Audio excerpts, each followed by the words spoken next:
Kamala. Because that's actually who we're voting for. Ignore that.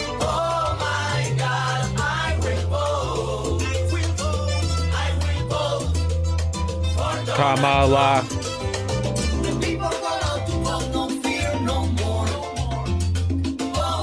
Kamala. Kamala.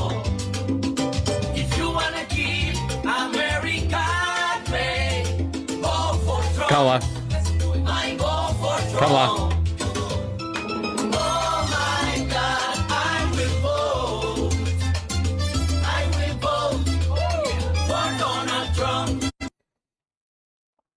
You know who's not saying that?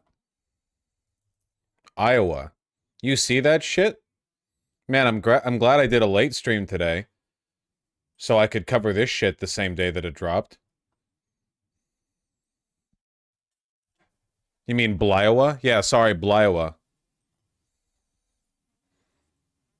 You see this shit, man? What the hell? Truth nuke! 50 state sweep. It was never a meme.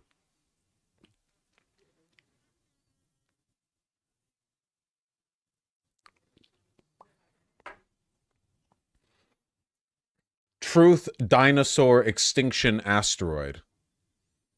My God, man.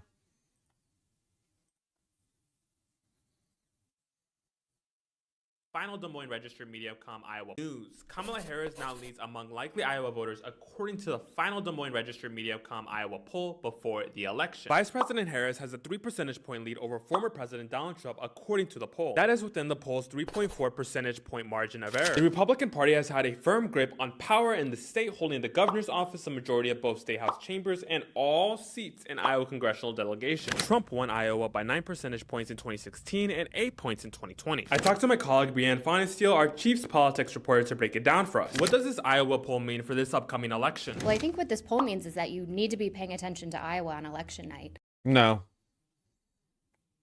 I don't think I will. Still pretty crazy, though. I saw some people say Republican internals are +5 Trump, which would still be disastrous for Trump. +5 in Iowa? Yeah, even a +5 for Trump would be disastrous. It's difficult to imagine this means nothing because this pollster is pretty reputable. Like, it's wild. The idea that she would be, like, literally 10 to 12 points off, minimum.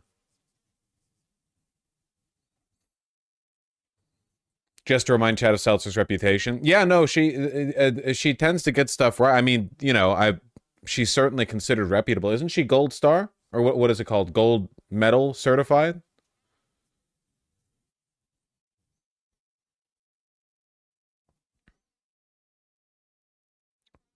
Seltzer is A+. Absolutely wild. I mean, this can basically mean, like, this can mean one of three things, okay? This can mean one of three things. Number one is that it's going to be a Kamala landslide. We're getting blue Texas, and people are madder than they've ever been in all of human history. It's going to be the funniest election night of all time. The win will be so overwhelming they won't even be able to steal it. The second possibility is that this is just wrong. Like, just flatly wrong, indicative of nothing.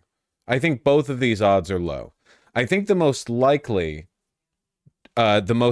chance here is that this represents a heightened level of energy in voters who have yet to vote, because this is in people who have yet to vote, that we're getting like a last-second wave of energy that's going to be indicative of like a higher... Because it is possible that basically every pollster is still terrified of getting things 2016 wrong again, and they've been overcorrecting with their models, and that... I mean, she chose to publish this, you know? She didn't burn this. She didn't, like, throw it in the fireplace. Seltzer poll data broken down. Shows massive shift with boomer woman voters. Women, you've done nothing for me in your entire life, okay? If you could just win us this election by an overwhelming margin. For anyone wondering what the hell going on with the Seltzer Iowa poll, it's basically predicting massive reverse age polarization, which would itself be the result of massive gender polarization among seniors.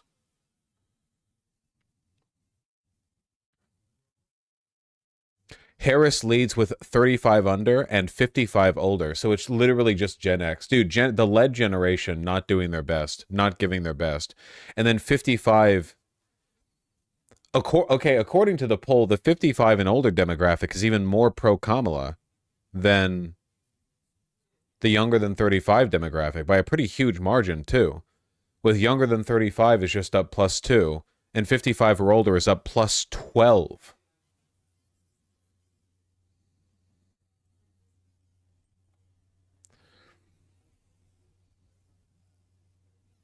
According to Nate Silver, it's basically 100% confirmed that most pollsters are hurting the results.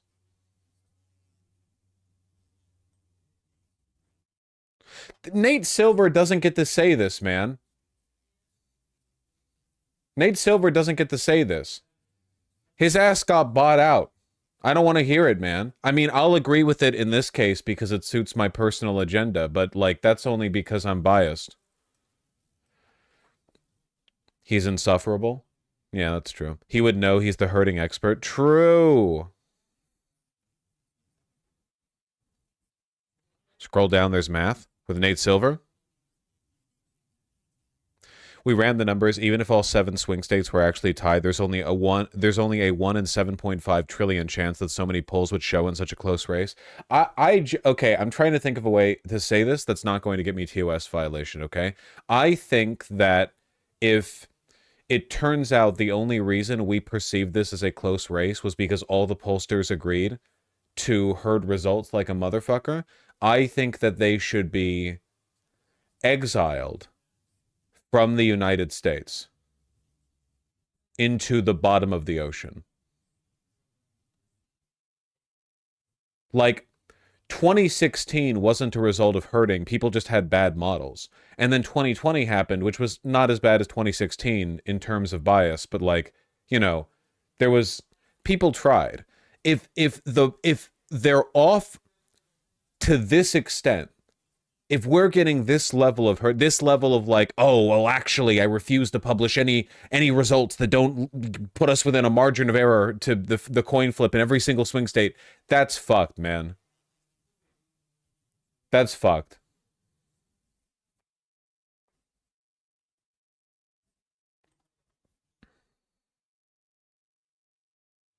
I'm from Iowa. The poll is interesting, but Emerson put the race for Trump by 2 points yesterday. Okay. But Limerick 1, you realize that Iowa +2 for Trump would also be insane, right? If Iowa only goes +2 Trump, that's also, like, massive flags waving from the parapets, alarm bells ringing, like, that's also insane.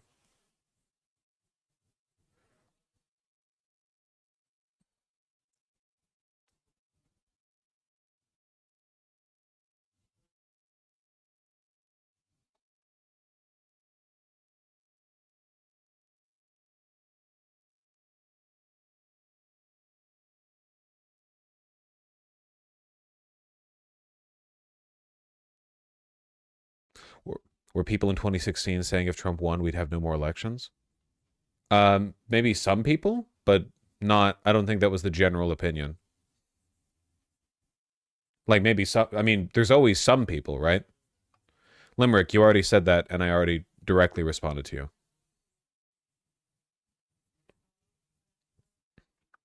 By far the worst herders are Redfield Wilton, a firm that published numbers today showing all 7 states within a 48-47 margin. Yeah, this is what I mean, man.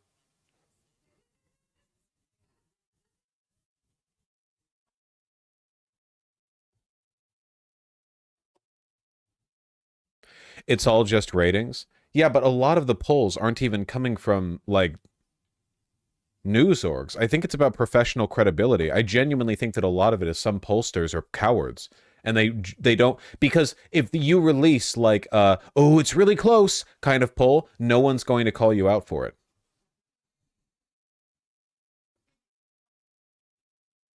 I don't think Kamala's going to win Iowa, but, like, the idea of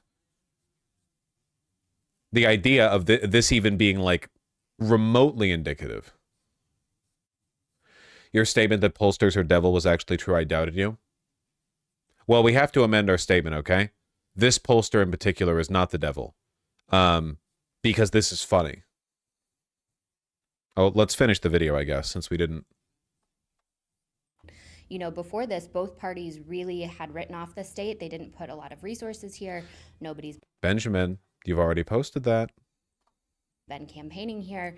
But at the very least, this shows that Iowa is in play and something interesting could be happening. And what other observations would you like to include that you found in the Iowa poll? The other thing that we found in this poll that was really interesting is a lot of support among the oldest voters. The number of likely voters who are under the age of 35 has kind of dropped off since we last polled in September, and we've seen a growth Makes among sense. those people who are older than 65. That makes sense. Youth energy goes down as Kamala Harris's rhetoric gets less populist after the DNC, but older people's engagement goes up because they're more likely to watch like televised news and care about stuff like abortion rights.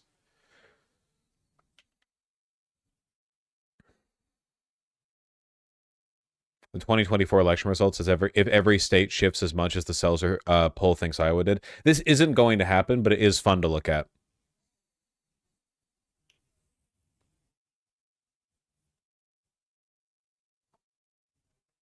I was hurting my results to only one chat message. Well, you got what you wanted, Benjamin. It got shown. Yeah, it's Iowa's not going to go blue, or at the very least, like that would be insane, like genuinely insane. However, the fact that any reputable pollster could run a poll and get Iowa +3 Harris means that, at the very least, it suggests that we've been seeing a lot of non-indicative polling elsewhere, and things might be way more in our favor than we think. Can you imagine if the polling is so wildly off, like so insanely off, that like Texas or Florida does go blue? Or not even shooting for the stars like that. Not even shooting for the stars like that. But like a clean Pennsylvania, Georgia, North Carolina. Not even like a close one, but a decisive one. Like more than 100,000 votes in each. There's a recent poll where Trump only was 5 points ahead in Kansas. That's wild.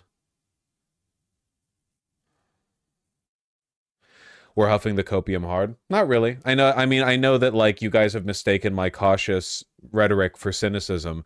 This is significant. I just don't know what it indicates necessarily. I mean, nobody does. He was also only +3 in Ohio. Well, that's Ohio, you know.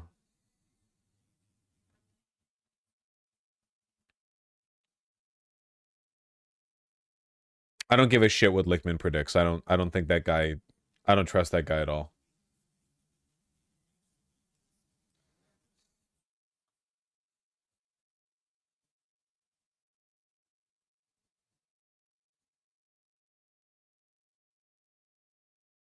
Man.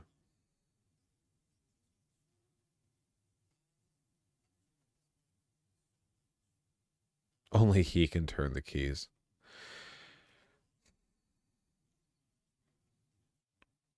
Source Iowa poll of 808 likely voters, October 23rd, March. Okay, yeah.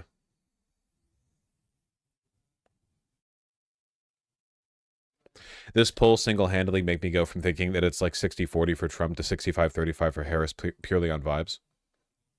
Vibes are all that matters, man. That's all we have in this environment. Vibes are all we have. I think math matters. You best start believing in fucking the power of friendship. Okay? That's all we have. Can you explain herding? I don't understand. Herding basically means that it's basically like they derive the outcome based on the presumption of where they should end up. They basically look at other polls and they go, yeah, that looks like about the right place this poll should end up at. So they tailor their models and their data and their methodology and everything to basically get like the same results. In the worst cases of herding, they will outright toss out polling data that provides like wild outliers. It is good to not release outliers, or if bad data is supporting like the outcome, like if you get like a +7 Harris in Florida and it's because, oh, it turns out we only pulled people outside a gay bar in Miami, like, okay, yeah, sure. But this is a reputable pollster. So, I mean, we'll see.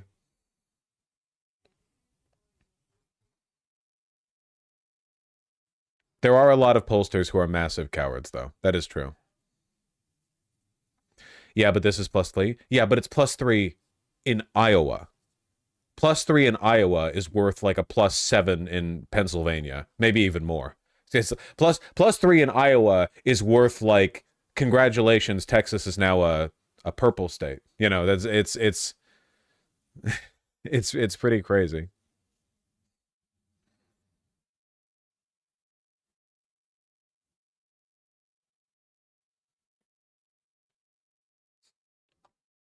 Literally will never trust a pollster again if Iowa goes to Harris. It's not, I don't think it's going to go to Harris, but like, I think that if I've been saying this from the beginning, that polling is the devil. And it's the thing that I've tried to stress that a lot of people don't understand is that like polling is not the type of thing where you can just go like, oh, we're going to spend a lot of money on this poll. That'll make it a good poll. In order for a poll to be useful, to provide useful information, you need analytical models to interpret the data. The raw data means nothing because depending on how you do the polling, where you do the polling, when you do the polling, what kinds of questions you ask, blah, blah, blah, blah, you can get wildly biased results. You need a model to analyze the data that you get. And that model isn't like an objective thing. The model that you use to analyze that polling data is, well, you have to make like an argument for it, basically. You have to go, well, I think that because this method of polling people disproportionately hit like elderly white people, that we need to proportion the results here based on our presumed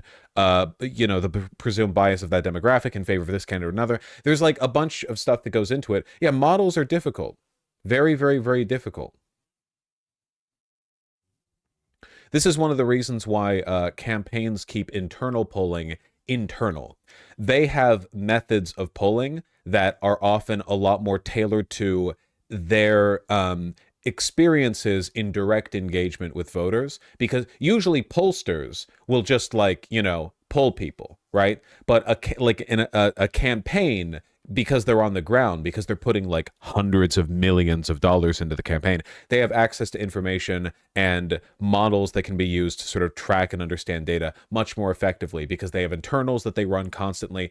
Internal polling data is often a lot more, it's not necessarily more correct, but it might be more indicative if you know what it means. So that's why they keep it internal, because if they release that information, it might like give the game away on the difference between their understanding of how things are going and how like the general public's understanding of how things are going is going. It's complicated.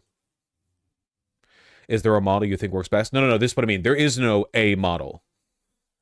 That's not a thing. There is no A model. It's complicated.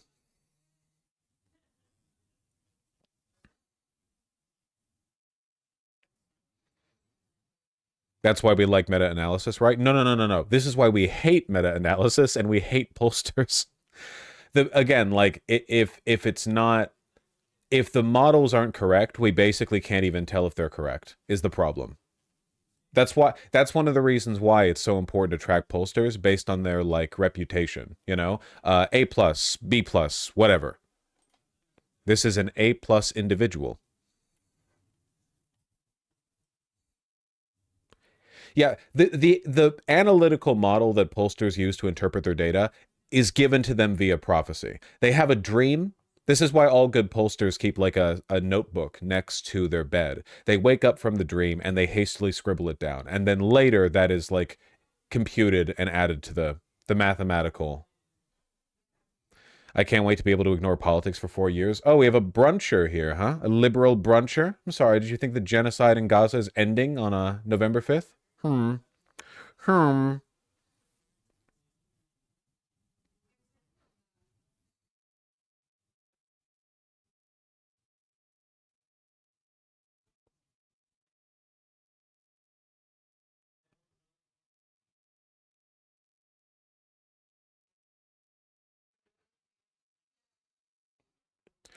You had a stream a few days ago lamenting about how all the polls being 50-50, if you didn't immediately assume that was being manipulated, got too far. Nebuka, take that, twist it, turn it around, bop it, and then type that out again, but with fewer syntax errors. It might be entirely on my end, but I'm tired, okay? Bop it, twist it.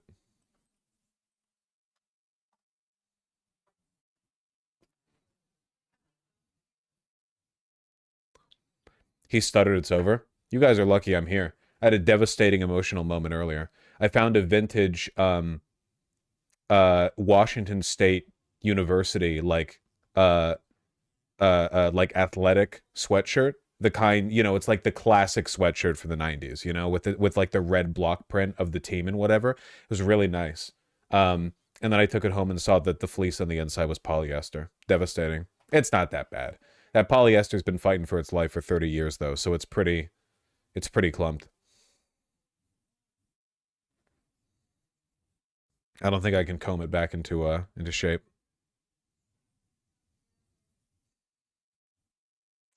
The gender gap. You guys do realize that if we get like a Harris blowout almost entirely because of women, the incel politics in this country are going to be like South Korea's. Like we're going to have decades of like the woman hatred that is going to become like the mainstream position of the conservative majority. It's going to be like unimaginable.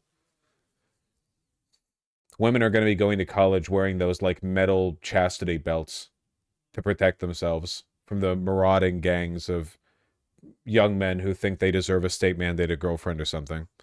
Buy into wife guy stocks now? Oh, that shit's going to the moon. But wouldn't that hurt their future chances? Listen, don't let electoral viability get in the way of some good old-fashioned misogyny, all right?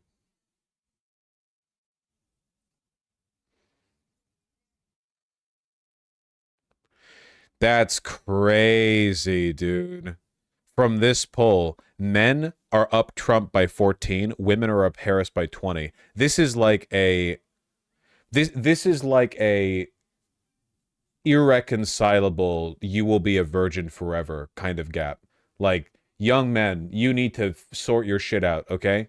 You need to stop watching fucking Aiden Ross. You are never nutting inside of a woman, okay? At least not with her permission. Holy.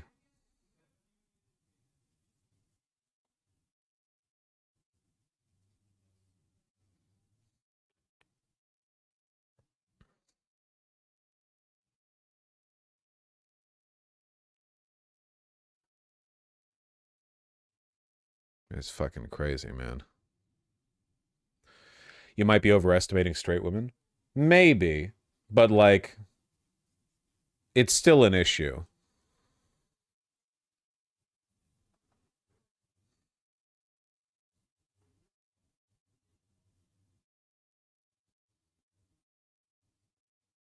I just couldn't believe all those 50-50 polls were actually accurate and not from something behind the scenes. Well, have I not said that polling is from the devil many times over this? I can't accuse the pollsters of hurting like baseless. I mean, there's always hurting, right? But like I can't make the accusation baselessly. I'm not a pollster or a statistician or an analyst, you know. If an argument is made, an argument is made. Absent the argument, all I can really do is say that everyone who disagrees with me is Hitler, which is, you know, a good heuristic to run by, I think. As a Euroid, is there anything I can really do to help? Yes, contribute to me your powerful euros that I can use to wear nice shirts while I do the thing I was going to do anyway. Thank you. I know early voting is misleading, but other good news as well is in Nevada early voting. So far, Trump is only like +4 in Nevada, despite the majority of early votes being 50+. The early votes have been largely favorable. The turnout has been massive. I've heard apparently in Georgia, we recently surpassed the total amount of early voting relative to 2020, which was during the height of COVID. So like proportionally, more people have voted at this time this year than they did back in 2020.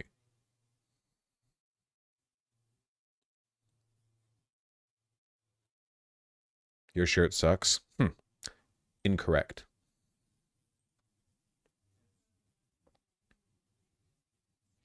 $72 million early votes been cast. Yeah, people are really gunning for it. Yeah.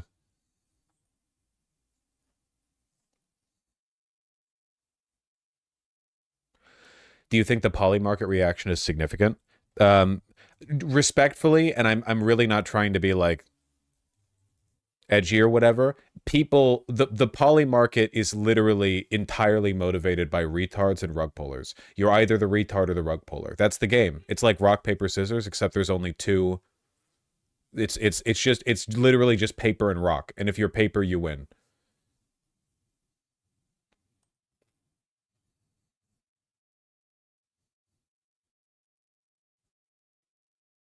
It is pretty funny, though. Is this literally all because of the fucking Iowa poll?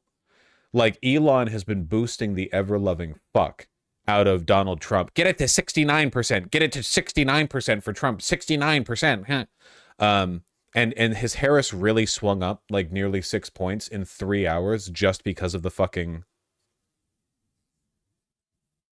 Iowa poll. Cool shirt, bro. Thank you. I appreciate that. The poly market thing is heavily influenced by some French loser. Only doing it for the money could win 80 million. I think the pot is so big at this point. This is only like a little part of it. I mean, apparently it's getting overwhelmed now because it's almost 50-50 again.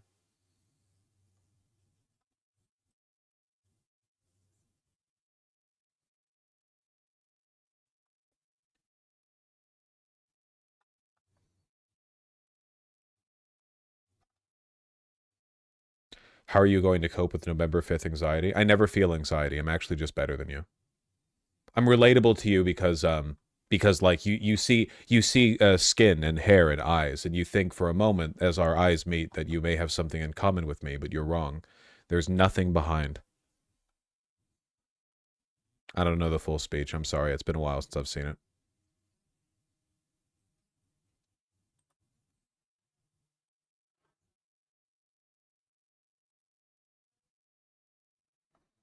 You are simply not there. Oh, man.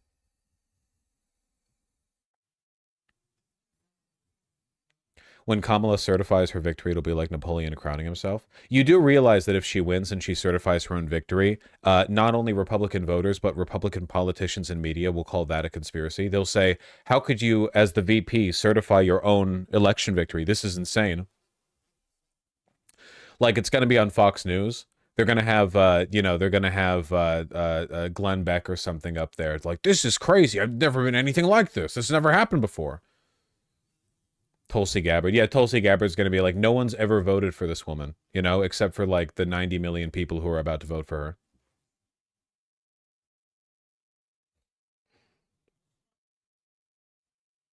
Despite HW literally doing it. Yeah, it doesn't matter.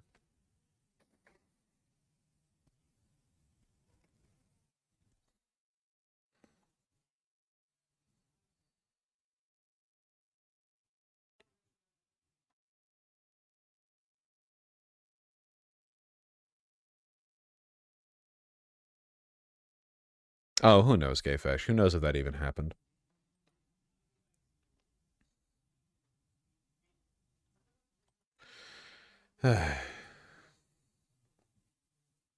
Anyway, the conclusion to this is that if this ends up being even remotely indicative, Jan Selzer is going down as like the greatest pollster in American history. In an era where all of them were too cowardly to deliver any information outside the norm, one woman stood tall. I believe in her.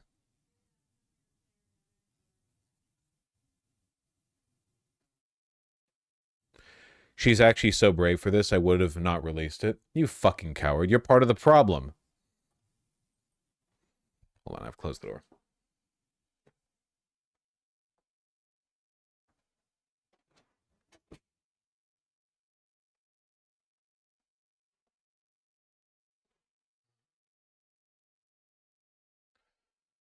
Imagine how humiliating it would be to certify your own loss, though. Well, that's happened, too.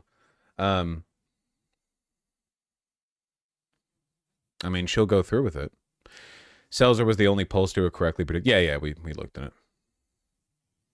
Alan Lichtman will get his dick sucked every day for the last 4 years. Dude, he was against swapping out Biden for Kamala. How can anyone... Why are people still paying attention to him? He literally... Like, he within the past few months was like...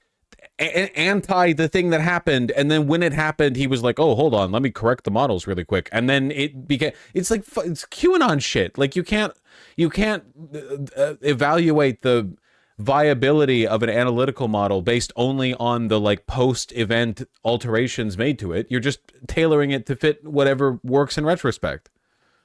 Only he can turn the keys. How convenient.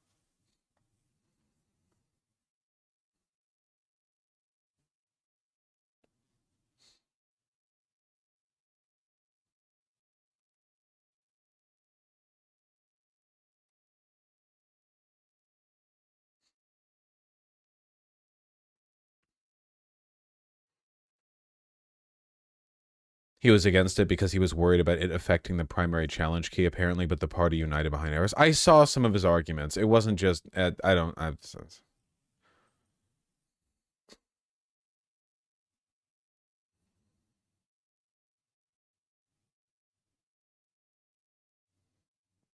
one of the most, like, one of the most difficult red pills that you just have to swallow if you get really involved in politics is that no one can accurately predict anything that's going to happen ever, because we all live under the fog of war created by a bunch of competing interests. In like a purely dialectical sense, it's not one, like, there are so many forces at play, and the information that you're working off of. Oh, I'm sorry, this guy has shooters everywhere. I look at YouTube chat for 1 second. What a nice way of saying you didn't actually pay attention to any of his arguments. You just pay attention to the headline, Vosh.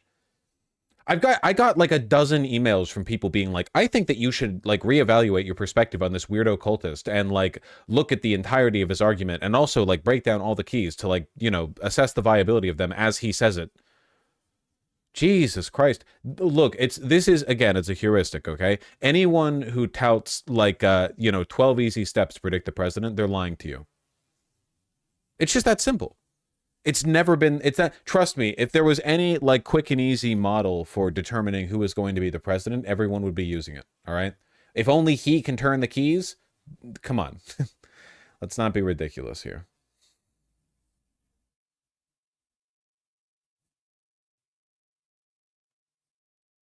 You're being a damn goofy goober is what you're being.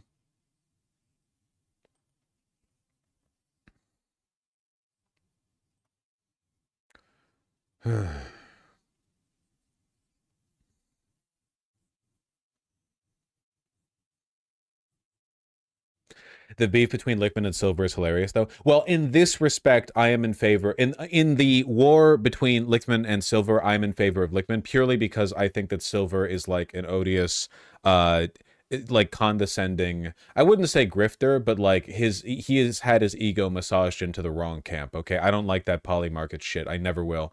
Whereas Lichtman seems like an authentic, independent lunatic, and I think I respect that more, you know? You don't have the faintest idea how to turn the keys. The keys? You wouldn't know what to do with keys if they bit your ass. Silver? Copper, more like.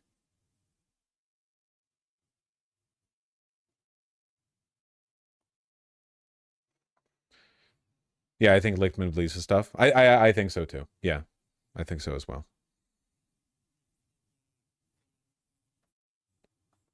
Copper still has value though, lol. Yeah, that's true. Copper's so pretty, man. Fucked up that they stopped using it in like buttons and rivets on jeans and stuff. Levi's swapped that out a while ago, like 30 years ago, because copper's expensive. Save like 50 cents per jean or whatever.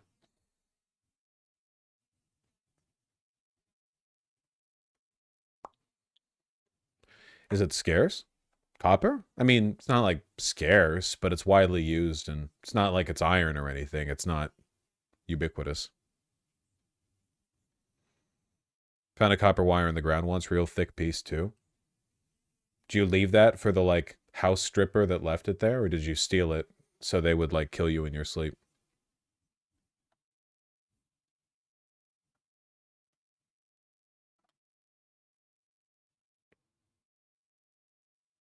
I wish lead wasn't toxic.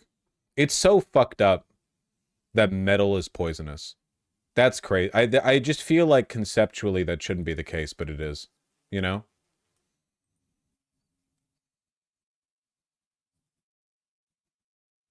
Yeah, copper's so tasty. Well, copper won't hurt you. Probably. I don't know. We have iron in our blood. Yeah, iron's supposed to be there. Problem with lead is that your body thinks it's iron, but can't get rid of it, you know? And then the lead builds up in the place where the iron's supposed to be, and then you've got lead brain. And you die. Or get, like, angry or something.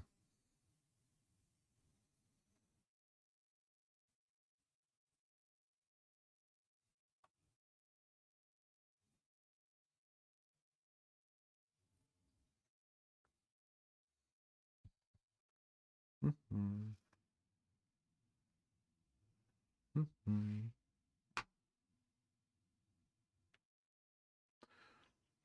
I got to shake Tim Wells' hand today in Arizona. Yippee. Oh, nice, proletarian.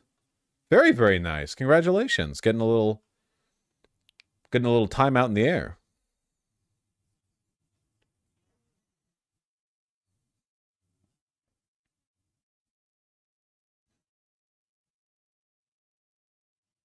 Supposedly lead tastes sweet, which is why kids ate paint chip. Yeah, it's pretty bad.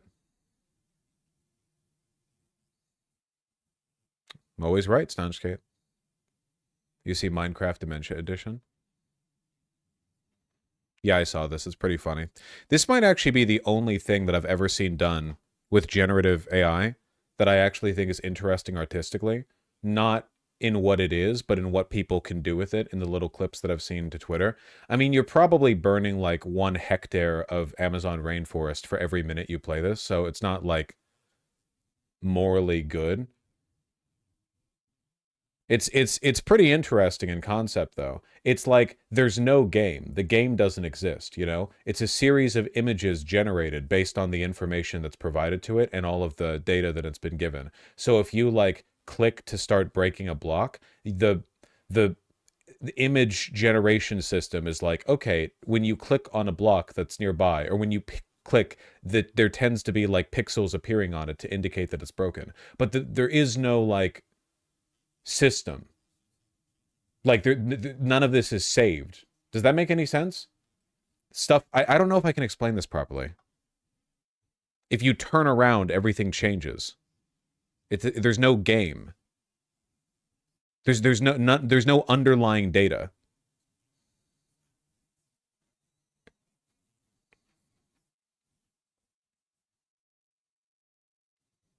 Yeah, there's no code basically, which is it's very interesting. I mean, look at this stuff. Like every time you turn, like look, we go to the cow, you hit the cow, but the cow like so the image generation is like it's pretty wild. I'm confused. What's the point of the game? You're right, you are confused. It's like dream logic.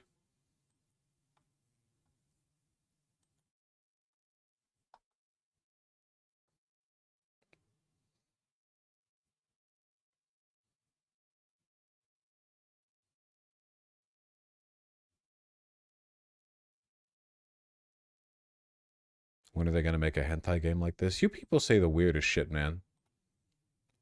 You got to work on a tight 5 before you start exposing other people to it, okay? Everyone has their bits.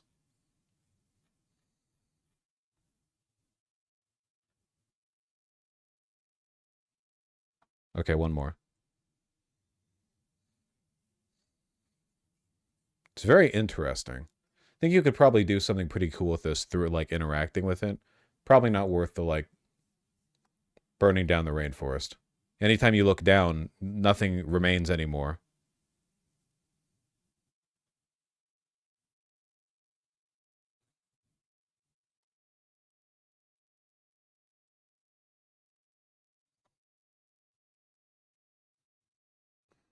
But also, Sean has a good point regarding this. The only good goal of this is just making Minecraft, which already exists. I mean, not really. It's not the same as Minecraft at all. Like, clearly, you know? But it's still generative AI, so the technology is still demonic. Vosh, any thoughts on the new poll out of Iowa that shows Harris ahead? If you scroll your mouse down to the play bar and you click, if you move to the left, you'll go to an earlier part in this stream where you will get what you crave, Weary Traveler.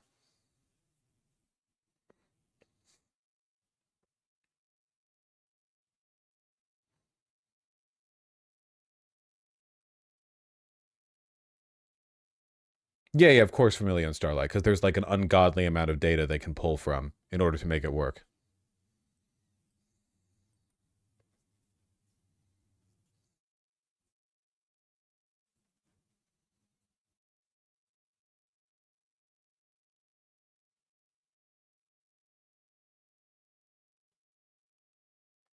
What if we do if Jill Stein manages to eke out a win? I'm going to ban you for the rest of the day for that one.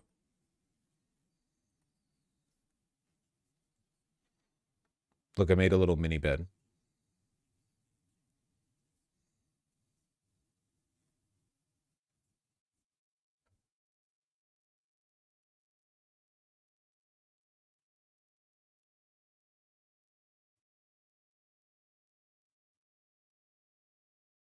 Huh. Sorry. It's kind of mesmerizing.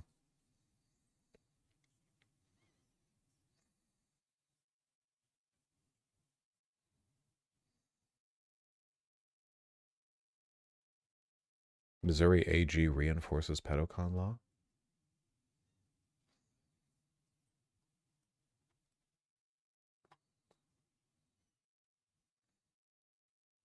Well, I know that, Kay, the astronomer.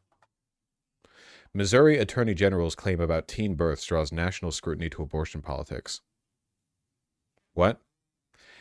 Andrew Bailey's lawsuit seeking to block access to the abortion pill argues that it harms Missouri by depressing expected birth rates for teenage mothers. Yeah, that sounds about right for the GOP.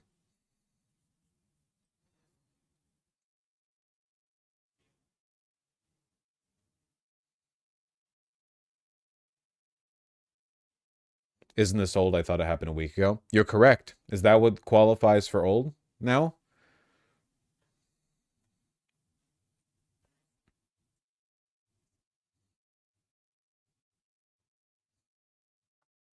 Not the only abortion-related thing that's been making a...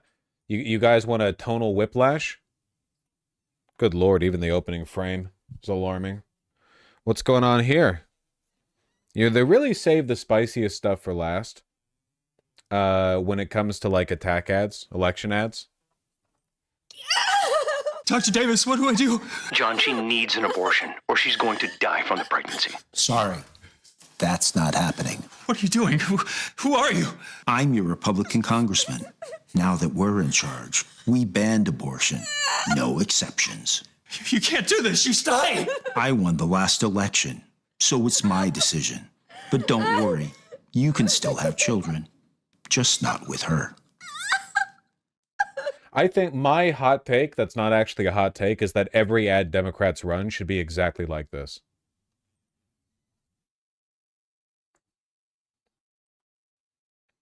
If you live in Pennsylvania, it should just be this all the time. I'm really sorry for you guys. I'm not actually. I hate your state just because I have to pay so much attention to it. I'm overexposed to Pennsylvania. But yeah, you should be like watching, you know, Sunday Night Football, and literally like every 7 minutes you get 3 minutes of this playing on a loop.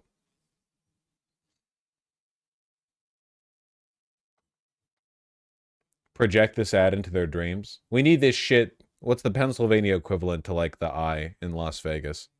Just put it on the Eye in Las Vegas. You need to start saying Yins and Jagoff to pander to the Pennsylvania voters. It's a fair argument. Strong case. Jagoff.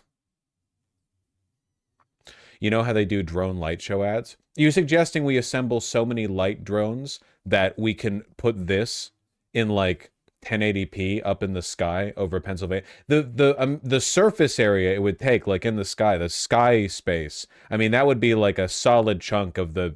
I mean, you'd be seeing that from most of the state, I think, if you did it right. Just have it run 24/7. Or I guess 12/7. However long you have enough night to show the lights. I hate living in Pennsylvania. Yeah, you get like, it's before so much snow piles up outside your door that you can't open it. It's like election mailers, you know? Every morning, every Pennsylvanian has to like ram their door open with their shoulder to dislodge the mountain of leaflets and mailers and pamphlets and so on that have been left at their snow in this economy. Yeah, I suppose that's true. You're gonna be telling your grandchildren like it's gonna be like, you know, 2048, and as always it's going to be like it's like a 47-47 split between Hitler and neoliberalism, and you're going to be telling your grandchildren, you know, back in November we used to get snow on our porch, not 87 pounds of, you know, disposable cardboard leaflets.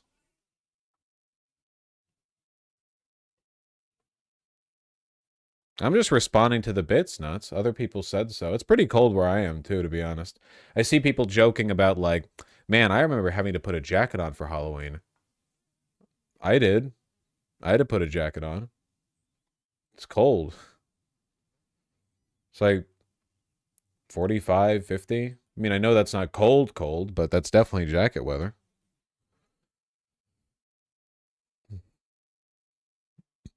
You're from LA. How is that possible? I am in Seattle now.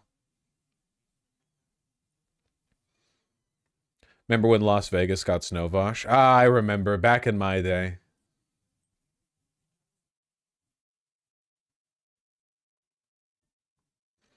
Recent polling shows Florida is up +1 for Harris. I don't think that's true. That's simply not possible. But how funny would it be if it was true? New Vantage CH recently granted me access to their data. While I can't share all of it, VP Harris is up 1 point in Florida. And Debbie Mucarsel Powell is up by 2 points. I don't think that's true. I choose to believe it, though, even though I don't think it's true. Definitely not true. Definitely not true.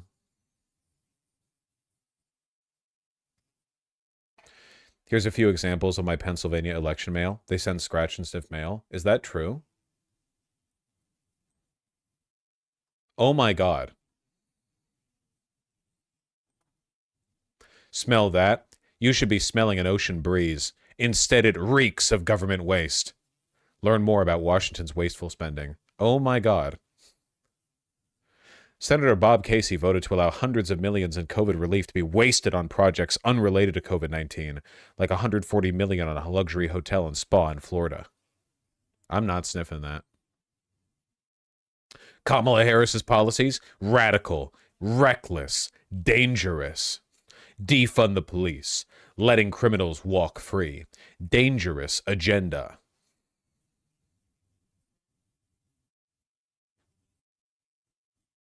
And then a personal letter, which has been included here, which is a little bit more charming than the...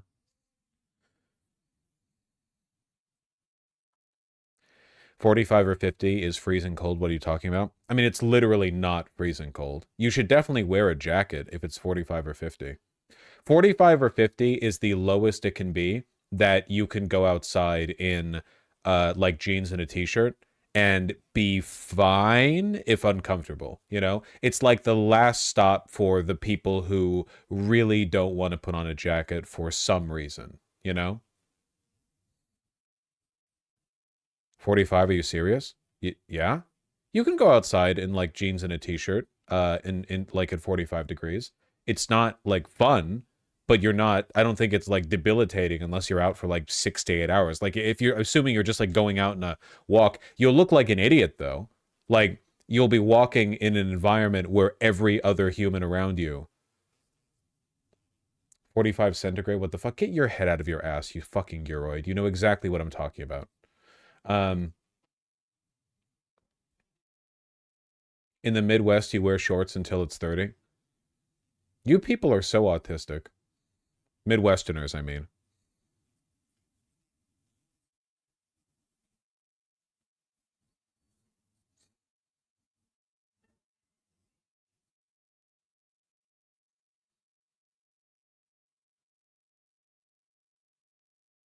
It's 50 and I'm in jeans. I mean, it right now where I am, it's 48. And I'm in a shirt and shorts. But it's also I'm inside. So, well, what am I talking about?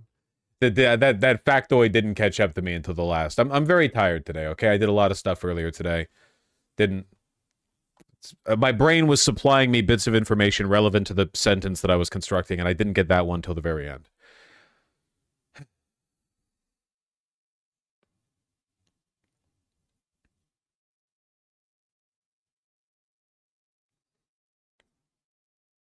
What'd you do today? Your mom. Gotcha. Oh my god.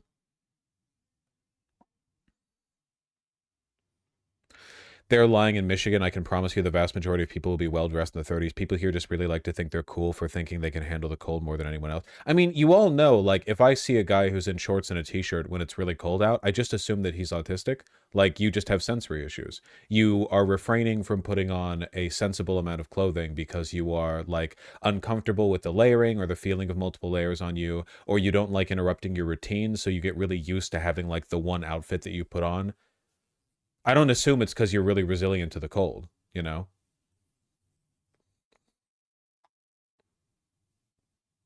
Is that why you're wearing shorts for so long? Yes. But not anymore, of course. Now because I've like ruined my life by developing a special interest that relates to like my day-to-day behavior. Now I'm like, oh well, hold on, I can't wear this specific wear of pants with sneakers. The fucking cuff won't break right on sneakers. I need boots, but the only boots that I have are like Timberland boots, which have a wide flare around the ankle, and the tongue of the Timberland boots are wide enough that it would also break incorrectly. So I have to either break these incorrectly on sneakers or wear my red boots, which, yeah, you don't want to do that, folks.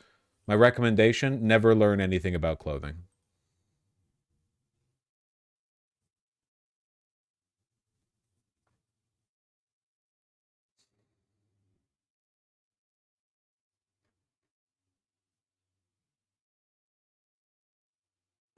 Do you think 2019 Vosh would call you a dumbass? There is nothing 2019 Vosh could accuse me of being that would not both be more true for himself and would have any effect on me.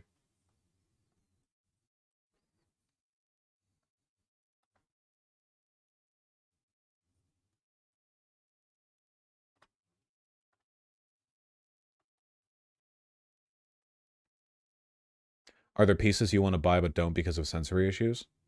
Not that I can think of, no. I've gotten a lot more used to wearing stuff that I didn't used to like wearing. It turns out that, like, the secret to clothing being comfortable is buying clothing that fits. Like, like, there are lots of clothes that I don't want to buy because of sensory issues. It's clothes that don't fit me right, you know?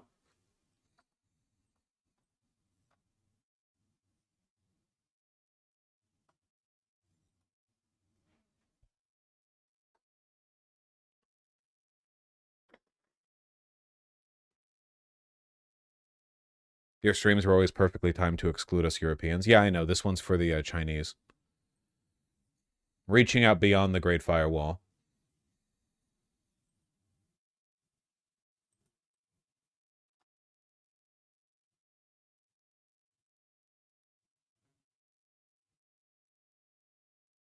Motherfucker. There's so much shit. I gotta run through these.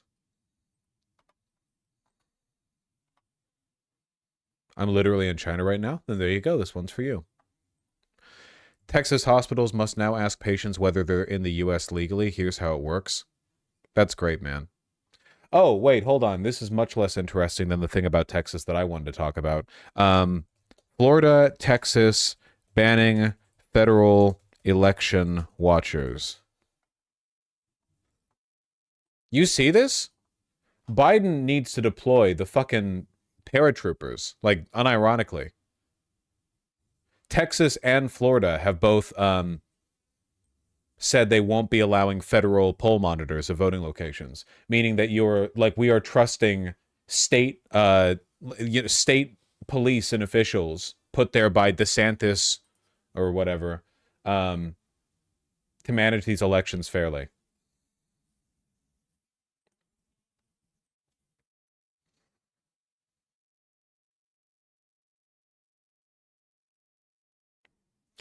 Texas top elections official told the U.S. Department of Justice on Friday its election monitors aren't permitted in the state's polling places after the federal agency announced plans to dispatch monitors to 8 counties on Election Day to assure compliance with federal voting rights laws. The Justice Department regularly sends monitors across the country to keep an eye out for potential voting rights violations during major elections. The agency said monitors would be on the ground in 86 jurisdictions in 27 states. The Texas counties are these. Fuck you. Late Friday evening, Texas Secretary of State Jay Nelson told the federal agency that its election monitors aren't among those allowed inside Texas polling places or in central locations where ballots are counted under state law. Election day is Tuesday. A spokesperson from her office said there is nothing Nelson can do to change who is allowed in a polling place and that they are merely following the law. The Texas Election Code lists who is authorized to be inside a polling place and does not include federal election monitors. Election monitors are still allowed outside polling places.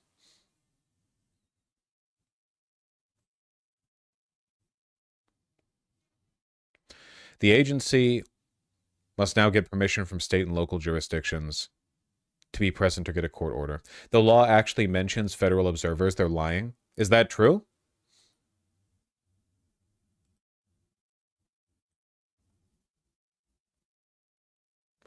Under this code, a person may be lawfully present in a polling place during the time described by subsection A if the person is a watcher.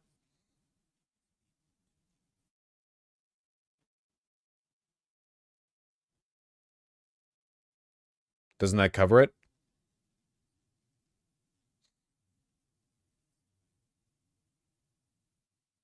I need to find it again. It's near the end where it lists the people who need to wear name badges. I'll take a look at what the news report says. Officials in Florida and Missouri barred federal election monitors in 2022, and this year Arkansas officials told ABC News they wouldn't be allowed there. Oh, that's fucking great. Not only like federal election monitors, the fucking press? That's cool.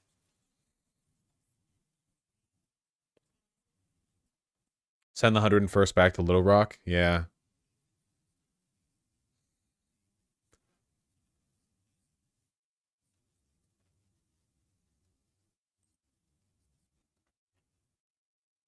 Do we have a DOJ response yet?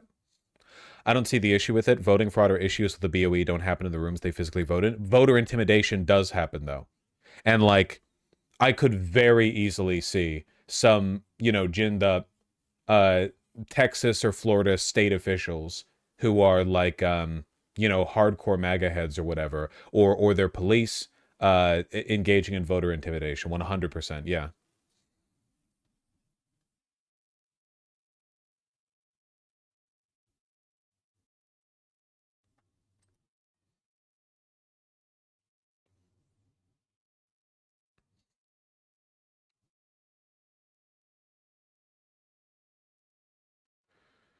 In Missouri, where Republicans banned federal monitors in 2022. I mean, it's like, it's just so frustrating that every single time it's like, how obvious can they make it? And the answer is always very obvious. Oh, what are you telling me, like, after they tried to steal the election in 2020? Step 2, you know? Don't let anyone inside the voting locations. Don't let the federal government monitor. Yeah, okay, yeah, we get it. You want to cheat. We know.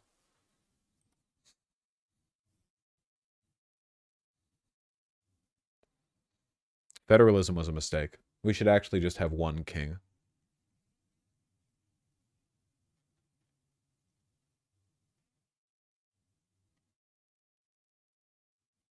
Is there really no DOJ response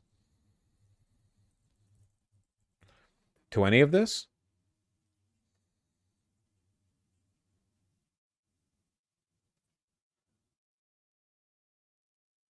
I don't see any DOJ response. I guess they're having fun this weekend, not doing their work. No response at all? I mean, surely they must have anticipated that they would be blocked here.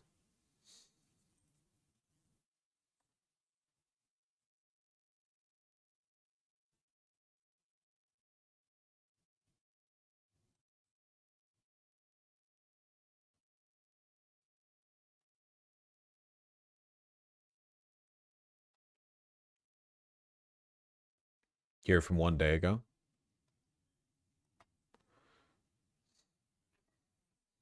This just says where they are going to be going. It's not a response to the denial of them entering. Unless it is. Anything in here that says that? No, this isn't it.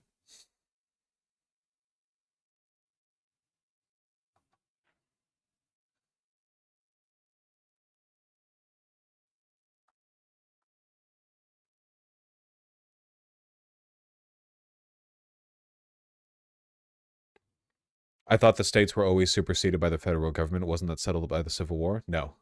No. The states have plenty of powers over the federal government. They can sue the federal government. No. The Civil War was about secession. Well, slavery, but legally it was about secession.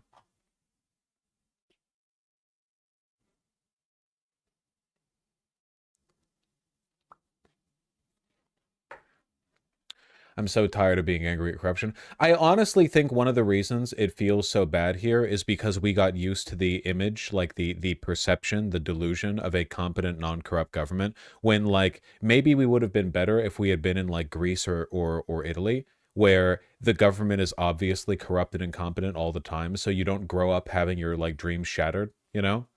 It's like all the disillusionment people felt after Watergate, where it's like, I don't know, maybe if you were disillusioned from the beginning, it wouldn't have been a big deal. Yeah, I don't think people in Brazil are like in their mid-20s and going like, I can't believe the government's corrupt. Yeah, no shit, the government's corrupt. Everyone knows the government's corrupt. Here in America, we grow up and we get told lots of, you know, jerk-off stories about how America's the greatest country in the world and how the three branches of government magically, perfectly allow all disputes between the branches to be resolved. What are you talking about? And then, like, at some point you realize, wait, we're actually a really corrupt country. That's depressing. Well, I think the people in Italy and Greece are probably used to it by now, so maybe we just need to be more honest with people from the get-go.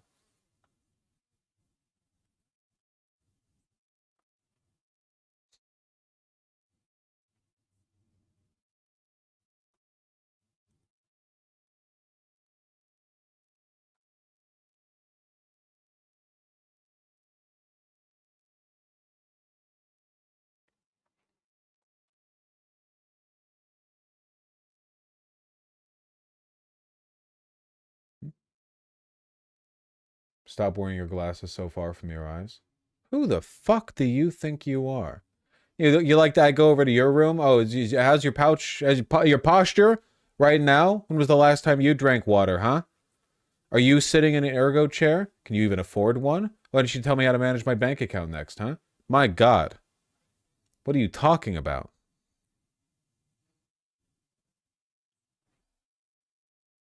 They slipped down.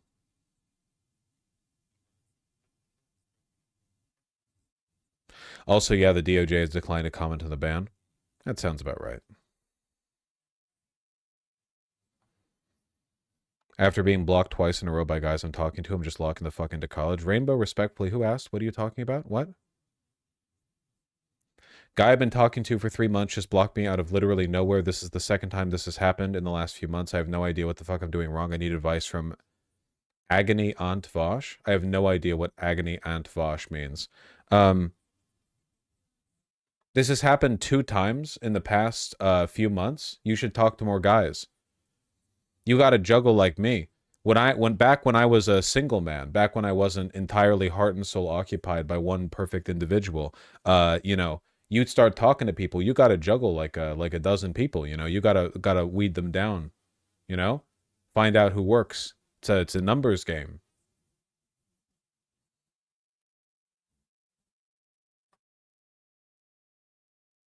Sometimes it just be like that. You don't know.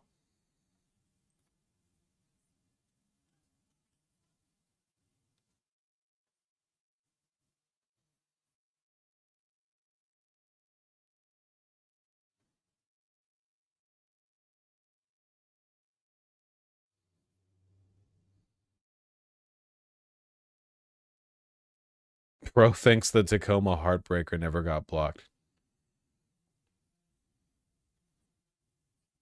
Segueing from this, and you people thought that I was a madman for not covering the Epstein leaks yesterday. Well, guess what? The tapes dropped. See, that's what happens when you wait a little bit. When you ferment, you got to burp the gases out, but eventually you can get some really good kombucha. Is kombucha fermented? I actually don't know what kombucha is. It's just the first word that came to mind. What is fermented? Bean paste. Maybe? It is? All right. Nailed in one. Thank you. Should have just ran with it. Procrastinating pays off again, as it always does. As it always does. Are you procrastinating on your assignments in school? Are you not getting your homework turned in on time? Do I have advice for you? Get mediocre grades, get a degree anyway, don't get a job, and then become a famous live streamer. You make lots of money, and you don't have to work that hard. Just do it, idiot. Jeffrey Epstein described himself as Donald Trump's, quote, closest friend, and claimed intimate knowledge of his proclivity for sex, including cuckolding his best friends, according to recordings obtained exclusively by the Daily Beast. So, okay, who was the person who initially dropped it? Was this Michael Wolff again? I'm blanking. The initial drop, the one that happened 2 days ago, was that Wolff? Okay, so there's this journalist called Michael Wolff, and he's going to hell because he saved a bunch of juicy details he had access to for years because he wanted to put it in a book. He had him stored for ages. He drops this now because it maximizes the revenue that he's going to get from his tell-all book. I can't even talk about what I think. Yeah. So he's him. Okay. Apparently, a lot of news outlets haven't been willing to run with this for a while because, again, Jeffrey Epstein knew a lot of people. That's the point of being a power broker, right? Being a sex trafficking pedophilic power broker means you basically just have to have, like, one party with a guy. He wakes up the next morning. You have videotapes of him, like, fondling a 14-year-old girl. Congratulations. He's your minion for life. You know? Like, that's it. The whole point of the system is to have as much dirt as possible on as many people as possible so that you have like connections that spread out. Like this is literally how it operates. Like that's the whole, that's how it works. The thing that was special about Donald Trump is that he wasn't like a guy who got roped into it. He was just Jeffrey Epstein's friend. Like there are a lot of people who have been associated with Epstein who are probably unironically just like, they went to the wrong party. Isn't Matt Groening one of those people where somebody was like, hey, didn't Matt Groening, the Simpsons guy, he was on the flight once and he was like, yeah, I was really uncomfortable. Like I just got invited once and then I left. Like I didn't, you know, like this has happened to a lot of people. Bill Clinton was an actual friend of Epstein. Donald Trump, actual friend of Epstein. Noam Chomsky's intentions are his own. That's all I can say. JF Gariepi, that's a deep cut for some of you, but you know, though they are ideologically aligned on the young people thing. That's for true. That's for sure. Whoo, Dilly. The convicted pedophile even boasted of his closeness to Trump and his now wife Melania by claiming the first time he slept with her was on my plane, which was dubbed the Lolita Express.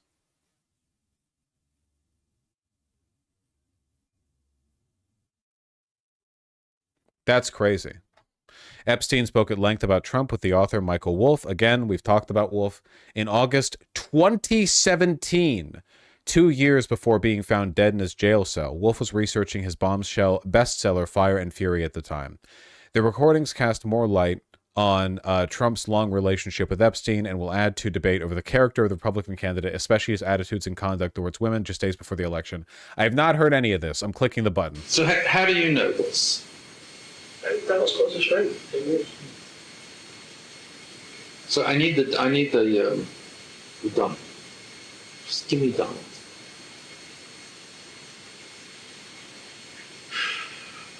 First, it's fun. So you probably know he had a scalp reduction because he had the same male pattern movement that we all have. Gender affirming surgery. Donald's office, as you know, he made that call. He used to be on the phone with that fake PR person. I also found it funny. I was sitting there listening to the guys from the Post talk, and Donald would say, he's a great guy. I loved working with him. And I sit there going, this is just amazing. And he'd say, Michael, come on, let's go to the office. And he'd say, tell me, what's it like in there? He'd say, you like having sex with your wife? How often do you? He'd say, it's great. Seriously, Michael, how often do you have sex? I mean, don't you want to go? You and I can go upstairs, or tomorrow come over. There's this girl's coming in from Los Angeles, part of the Hawaiian Tropic kind of. Hawaiian. So come over with your car. You're going to have a great time. I promise you, Michael, it's just me and you. You're going to have a great time. Be up here at 3 o'clock. We can go upstairs. The whole time, Victoria's been on the phone, listening, setting it up. Because he wants a story. So he has you on, because as an avoid conversation, Ominous. you're not going to say yes, but much. He had a really well speech with, how would you like Analog horror vibes. Yeah, they really set this one up for us, If you must have had a better wife, right? I said, yes. Tell me about it. And the wife's on the speakerphone, listening. Donald said, I know I think you're really hot. And I know you think you're a guy. Michael is like the end of the world, the best guy on earth. You go to be married to him. You're wrong. Just listen to the next 20 minutes. And go with the new office, set you up. So this is the like Jeffrey Epstein setting up cuckolding wife on phone, hears you describe you fuck the other girl kind of. It's a whole it's a lot of.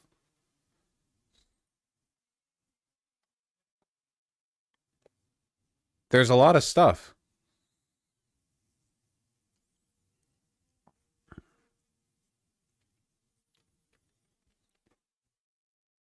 Epstein painted a complicated portrait of Trump. He called him charming and always fun, capable of extraordinary salesmanship, and suggested he was personally in favor of Trump's policies on the transgender stuff.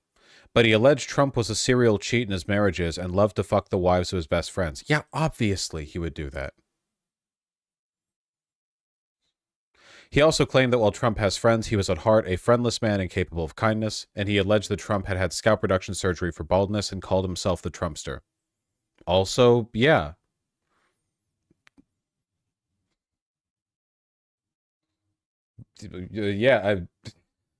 Yeah. Asked by Wolf, how do you know all this? Epstein replied, I was Donald's closest friend for 10 years.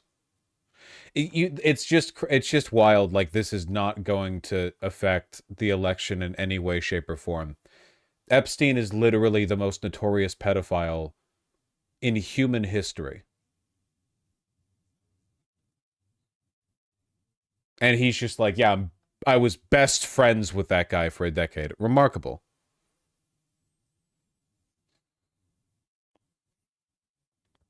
Wolf shared the tape with the Daily Beast ahead of discussing it in his Fire and Fury podcast on Monday. Last Thursday, he caused shockwaves by revealing a few seconds of a separate recording in which Epstein spoke in detail about the inner workings of the Trump administration. Wolf also said Thursday that the pedophile showed off photos of Trump with topless young women sitting on his lap. Excuse me. Wolf, a veteran journalist and author who was also the biographer of Rupert Murdoch, tells you a little bit about this guy, has long attracted praise and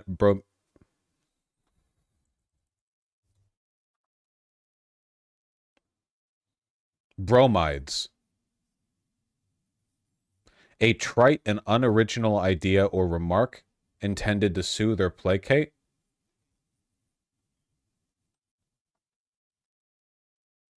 Okay.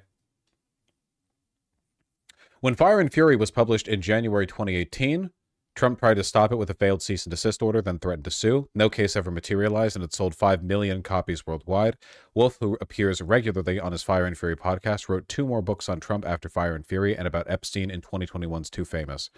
Wolf says he has up to 100 hours of recordings of interviews with Epstein, including from using him as a source for Fire and Fury and from years of meetings when the disgraced financier appeared to want Wolf to write a biography of him. Wolf said he decided to release parts of the archive after a new accuser, a former Miss Switzerland, alleged last week that Trump had groped her in 1992. Just keeps coming out, man. The new recordings offer extraordinary insight into Epstein, who in 2017 was shuttling freely on his 2 private jets between his Manhattan townhouse, his Palm Beach, Florida estate, Little St. James, a private island of Virgin Islands. You know that his townhouse is a converted elementary school?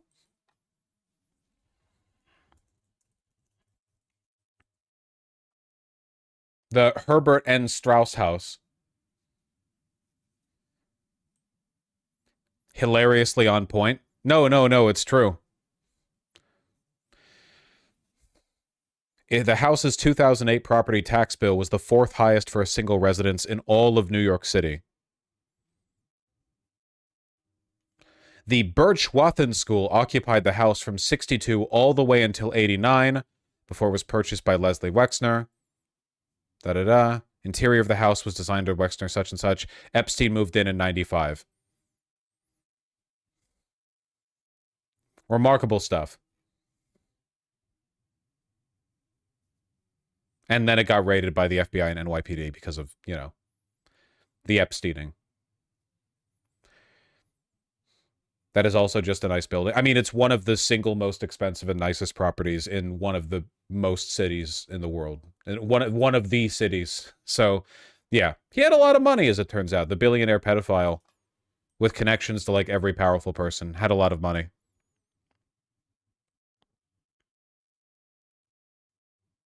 So, just tell me about his intelligence.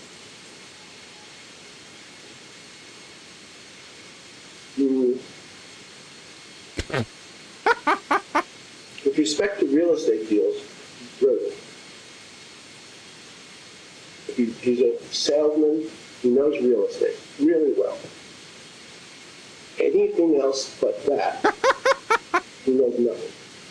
No history, no strategy. As I started to say about executive function, the executive function says, and it's strange because construction, by definition, is just that. First you have the foundation, you have the steels going up, what stage?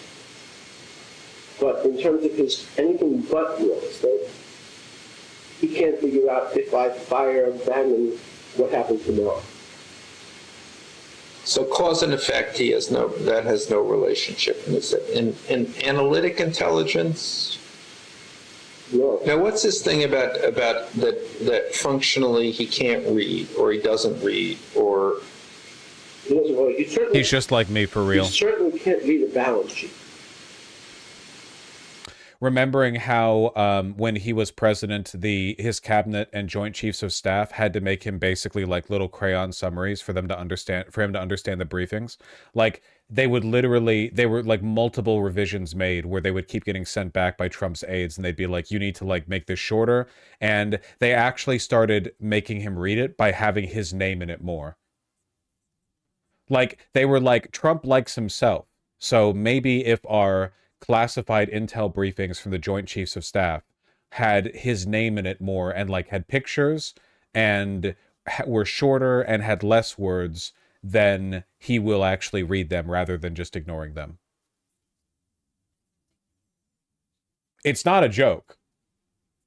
This is it's 100% real. Someone working in the administration said that trying to brief him on literally anything was trying to herd squirrels. We stand an ADHD king, and if you don't, you're ableist. Thank you. Which is funny. I have no idea.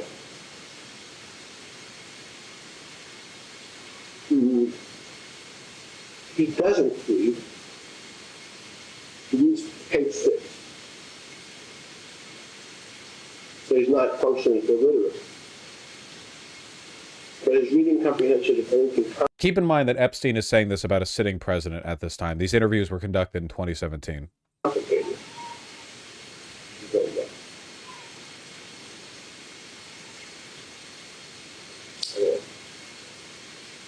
Now, what's other than he has he has a sense of humor, he can be funny. He's right, funny. What else recommends him? His ability to sell. He is charming. He is able to convince people.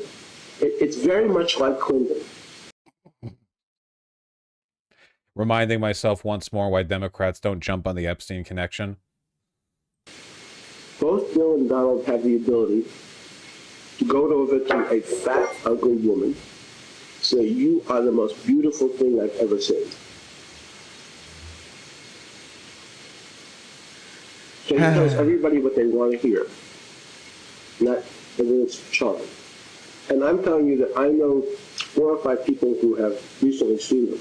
2 peas in a pod. Oh no, yeah, Bill Clinton is a monster and a pedophile, and honestly, like one of the worst presidents in modern history, I would say, in large part, like he did to the Democrats what Blair did to the Labor Party, where he shifted the party's political framework completely to the right, gave up every economic issue he was going to fight on. Like, he was a competent manager of the economy, but that's not, like, he did that by doing the things that you do to reap short-term benefits and long-term systemic structural issues, you know? Yeah, the Democrats, Reagans. And, you know, like, it clearly, with regard to Epstein, at least, pretty much a parallel to Trump. I just realized with Trump, he built the UN Plaza Trump Tower. Yeah, listen, if Kamala Harris went after Trump over the Epstein connection, then it might make Bill Clinton, an 80-year-old man who will never run for office again, vulnerable, and then you wouldn't be able to have Bill Clinton go to Michigan and tell Arabs that they're retards for not voting against Hamas. And you wouldn't want that, would you? Can you imagine where Kamala Harris would be today if Bill Clinton wasn't going down to Michigan telling Arabs that they're retards and that they should kill themselves? I mean, if he wasn't doing that, who was going to? I was going to pick the top 4. I went with Donald to see. And it was, again, you know, what you can pay me if that was it's a $13 million transaction. You can pay me 11, you recorded the 13 that you give 2 to Mueller. It's always. So the idea that he's that bad, dirty business, he's a construction person in New York City, an electrician in the county. I don't know what to think. Uh-huh. But he's not a horrible human being. In Jeffrey's book, he does nasty things to his best friends' wives. Anyone who first tries to gain your trust and then uses it to do bad things. That's how it goes. It is a good bit, like Jeffrey Epstein judging your morals. That's a very good bit.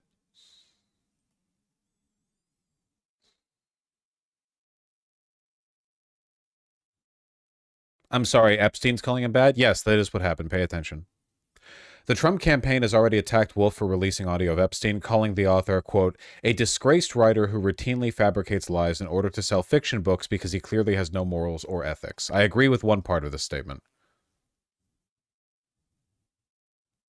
Sources in the Trump camp also suggest it was widely known that Trump had kicked Jeffrey Epstein out of Mar-a-Lago when he learned about the sex trafficking allegations. Incredibly false.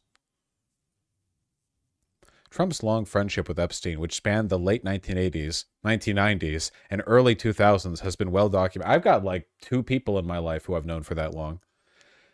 In the 1990s, the 2 publicly partied at Mar-a-Lago and went to a Victoria's Secret Angels show together. In 2002, Trump told New York Magazine of Epstein, I've known Jeff for 15 years, terrific guy, he's a lot of fun to be with. It is even said that he likes beautiful women as much as I do, and many of them are on the younger side. Just as much of a Rizzler then as he is today.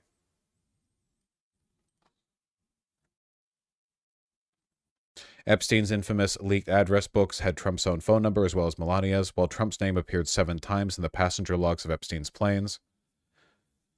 The books and logs also included princes, politicians, and potentates such as Bill Clinton, former British Prime Minister Tony Blair, former Israeli PM Ehud Barak, Prince Andrew, and celebrities and billionaires including Mick Jagger and Les Wexner, who, if you'll recall, was the person who bought Epstein's house before he bought it.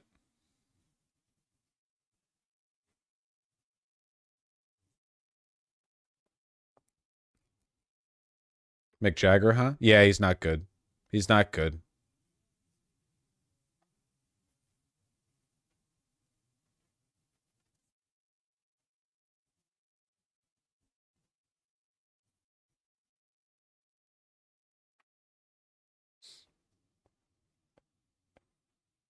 The funniest thing ever is that the right loves to say Trump is responsible for Epstein being arrested and that he actually hates him secretly. Well, yeah, I mean, it's in the same ballpark as them saying that like Donald Trump is finally like the man who will fight against coastal elite billionaires or something. It's yeah, immune to logic. Trump, he said, was almost functionally illiterate, but did read the page 6 gossip column of the New York Post. He was incapable of reading a balance sheet, and any act of kindness would have been an accident, Epstein said.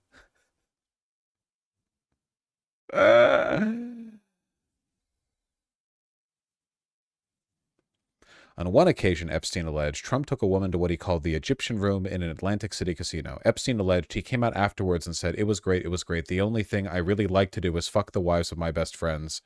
That is just the best. To be fair, Vosh, there's a greater than zero chance that Trump had Epstein killed. I think it was more likely Trump or people in Trump's camp than anyone else. Like, if you're going to be conspiratorial about it, it's more likely him than anyone else.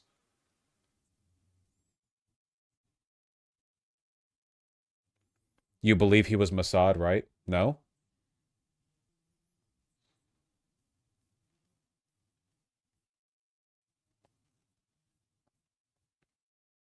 Now more likely Clinton, IMO? Yeah, but, like, Trump was the president at the time. It's kind of, like, influenced by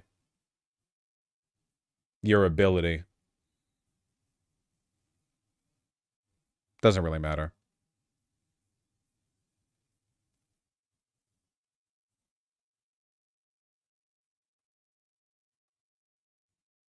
Trump had an elaborate scheme to procure sex with his friends' wives.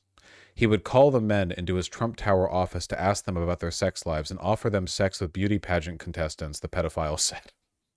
Yeah, it's the Daily Beast. It's one of the only, like, publications that I can read, and it's because they have some balls, you know? It's crazy how low the bar is that referring to Jeffrey Epstein as a pedophile is like a degree of narrativization that I would consider ballsy, because in the current media environment, like, I'm used to reading 16 articles a day where, like, the reason why the peace deal with Netanyahu has fallen through is because of indeterminate, like, it just didn't work or something, rather than Netanyahu just openly denying that it was ever going to happen. Child involved incident. Yeah, literally. He would do this while the wives were, unknown to their husbands, listening on speakerphone so that he could then seduce the wives on the basis that their husbands had betrayed them, Epstein claimed. Based? Yeah, I'm coming out in favor of Trump with this one. That's based. Because the husbands cheated first. So you're actually, if anything, you're like, hey, do you want to get back at your cheating husband by fucking a fat, bald retard? And the wives are like, yeah, sure. So if anything, like, it's actually empowering. Yeah, he's being an ally here, if anything.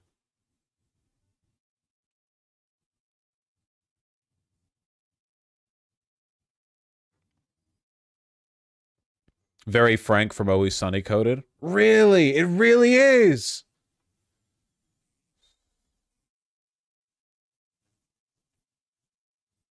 Just this guy risen you up.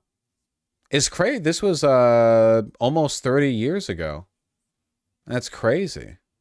He'd be 50 here.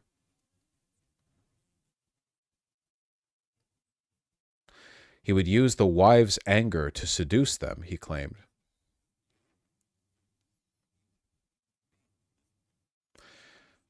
Epstein alleged that Trump had an affair with a politician while in the White House. Marjorie Taylor Greene. I don't care if it's true or not. I'm saying it. Epstein offered no proof nor sourcing for that claim. I don't need it. You don't need to give me any proof. It's fine. I believe it. He also alleged that Trump cheated on both his first wife, Ivana, and second wife, Marla Maples, with, quote, a black girl. At one section, Epstein used a Yiddish racial slur to refer to black women and alleged Trump boasted them. I'm fucking all these black women. Yiddish racial slur. Well, he was Jewish. It's not, don't worry, guys. It's not cultural appropriation.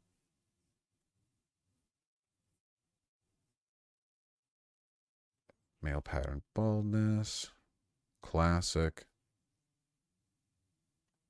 Epstein compared Trump to an emotionally challenged 9-year-old and said he screams and yells at Rona more than anyone else. His screaming is how he treats people. He has a tantrum, not a temper. If you don't understand him, it's frightening. Once you understand him, it's sort of silly.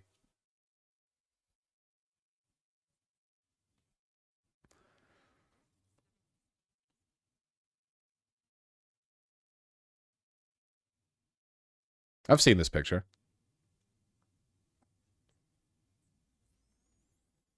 Despite Epstein speaking of his Democratic friends, he offered praise for some aspects of Trump's time in office and said, I think he's doing a pretty good job at certain things that he's not getting credit for it. All the transgender stuff, the bathroom stuff, giving police back their weapons. I do like the reminder in this that despite like casting a very broad net, Jeffrey Epstein was unambiguously a conservative. Like, of course he was. He's a pedophile, you know? But I repeat myself. It is nice, like, at the end. Here's the official Jeffrey Epstein endorsement of being transphobic, you know? Like, at the bottom, but an A+ to Donald Trump's reactionary policies. Like, thank you for the endorsement.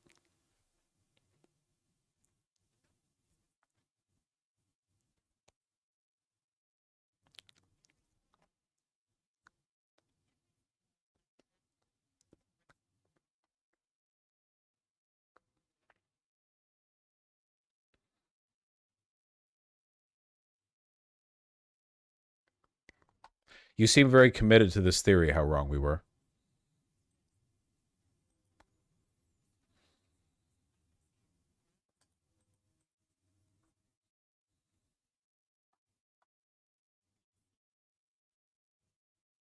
I just got more prideful about being trans. Yeah, every transgender person watching, you know, puff your chest out, okay? Be happy. Jeffrey Epstein doesn't like you.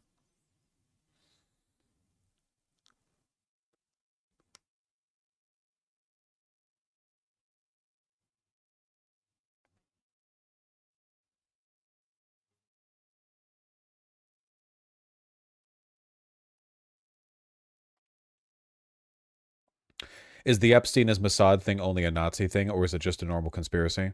I mean, I think the Nazis buy into it too. Like, as is the like Mossad is awful, but you know, obviously Nazis are going to disproportionately buy into anything that implicates. Like, Epstein's a Jew, so obviously they're gonna like run in with that, you know. I think it's just a lot easier to explain Epstein's entire life and history. Like, I think that it would have only like Epstein had more power than Mossad. On his own, he had more power than Mossad. If like then an intelligence agency, I promise you, Epstein himself had more intel than any intelligence agency, like by a long shot.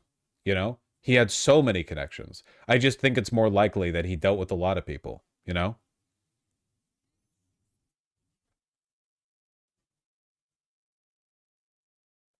Epstein becoming a Mossad agent would make him less powerful, literally. You have any idea how much power I'd have to give up to join Mossad? He didn't answer to Mossad, but he was helpful to them. Oh, that fully, absolutely. Oh, I'm fully, like, contacted, engaged with. Yeah, but not like an agent of. But that's the case with a lot of people, right? Do you have any idea how many security, like, how much stuff a person like, I don't know, Zuckerberg knows that we don't know about? Like, the number of times he's had private meetings with intelligence community agents or people being like, yeah, we need this or we need that, or you need to give us this or you need it for that. Like, powerful people very often. But you wouldn't say, like, you know, therefore, like, Zuckerberg is FBI or CIA or whatever. You know, you would have to go like, okay, well, powerful people just tend to have like orbits of influence that intersect with intelligence communities.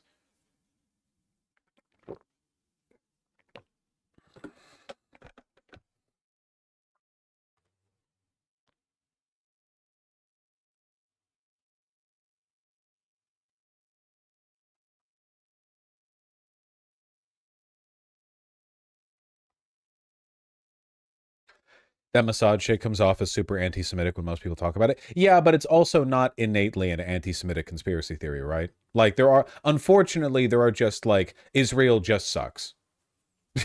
And there's a lot of stuff Israel has done where you can be like, well, I think that, you know, Israel has been, you know, the so on and so forth. Like, they've been influencing this in AIPAC and da-da-da. It's like, okay, there are, like, it's like a thin line. At least it is when people just say stuff from chat. I don't think it's a thin line when you're talking about it extensively, because if you're extensively talking about it, it's actually pretty easy to tell if a person's being, you know, fucking anti-Semitic or if they just hate Israel, which It's a good position to have.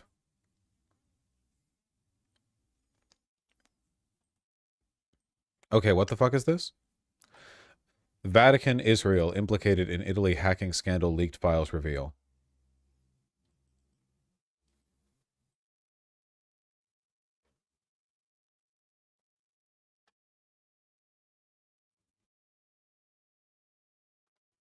What?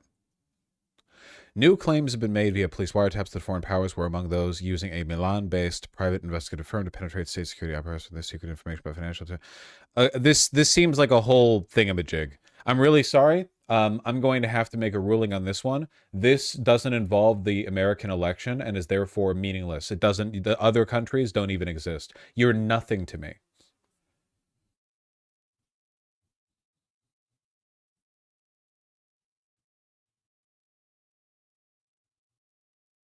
Okay, comrade, what did I just say?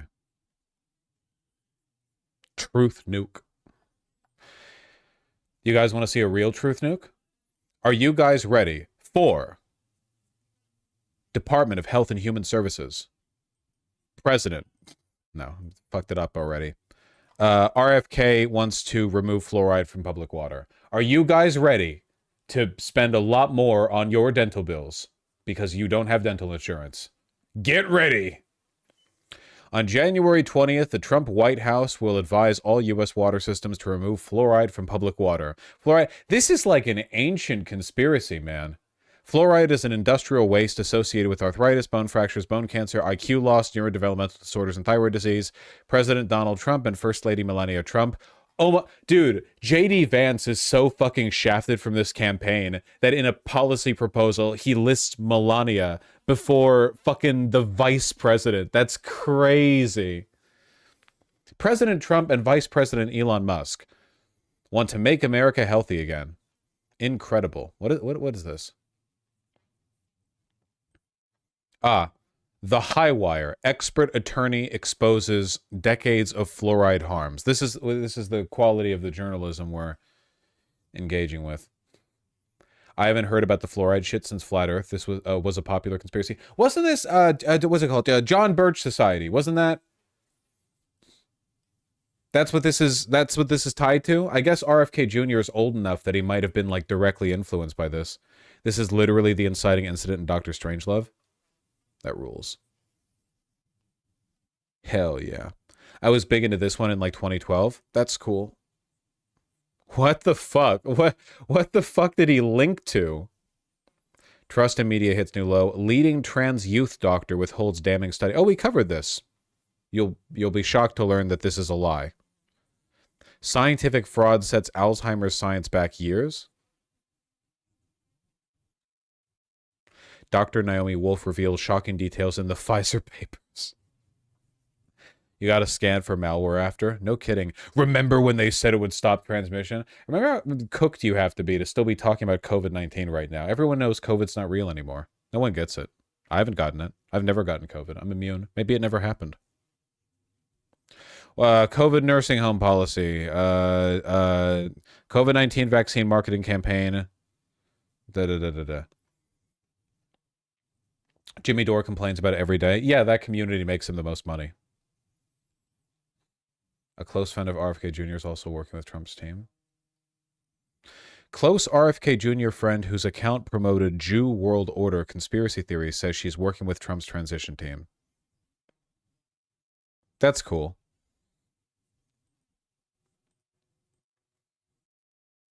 That sounds about right.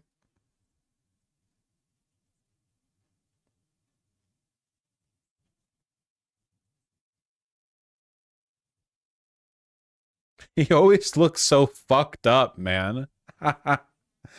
Dude. I mean, I guess they all do. Roger Stone looks like a fucking wax figure.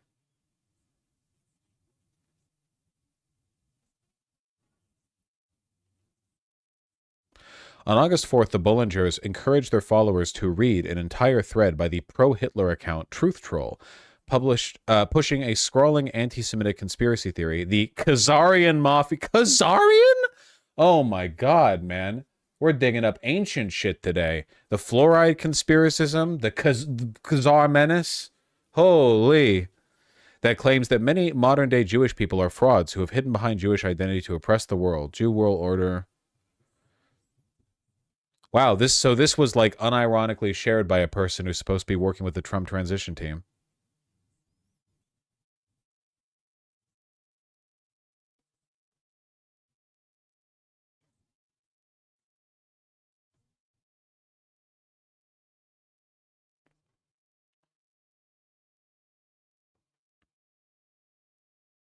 The Khazar shit has been pushed by Russia extremely heavily since 2022. Oh, I'm sure. Okay, so these people are, Charlene Bollinger recently appeared on extremist Laura Loomer's program and said, "Cancer is just an imbalance. Your body is out of balance. Something happened and the tumor is actually a blessing."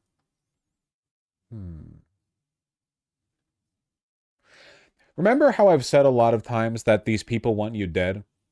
And then some of you disbelieve me. Oh, Vosh, he just loves to engage in alarmist rhetoric. He just does it for the donations. I need you to understand, when Laura Loomer was literally, maybe still isn't now, but like was like very close to Donald Trump, it should be alarming to you that these people are like this close to power. This is not normal at all. They're like, it's people often make this is like a liberal thing. They make the mistake of assuming that hatred is rational. I don't know why they do that, but people are literally like, I don't get it. Why are they so anti-Semitic? Doug, it's not supposed to make sense. It's literally irrational.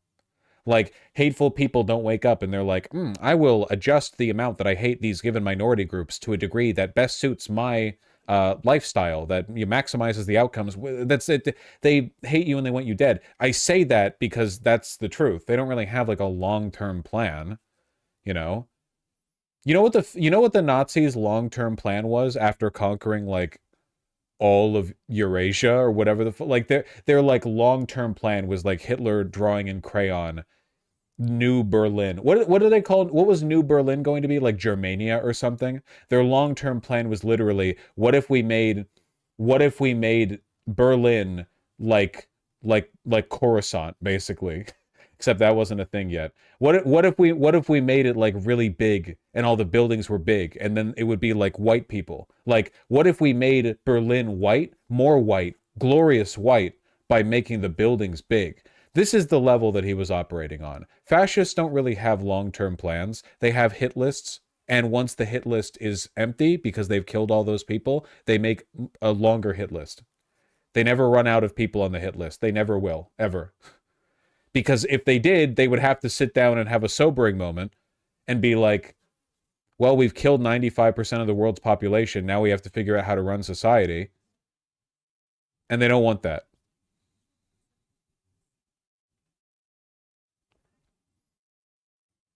I have covered that Pulse Pink, though I don't blame you for bringing it up. It's quite alarming. Hitler's plans were so cucked he didn't desire Germanic architecture but Roman classical. Yeah, imagine claiming to want to build Germania, but not having every single building in the design plan be some, like, hokey Hansel and Gretel ass, like, what if we made a fairy tale hut, but, like, 400 feet tall or something? Oh, wow, you're gonna do Roman neoclassicism? Wow, that's really based in trad and red-pilled, you know? Rome is in Italy, you retard. What are you doing? That's not Germania. You're building Romania. And that's already a place. Ridiculous.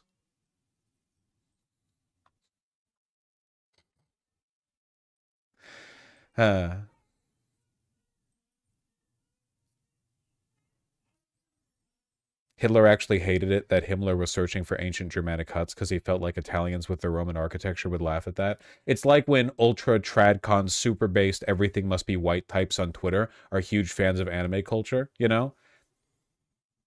Yeah, I love Western Volk. I love Western Volk and the culture they have produced.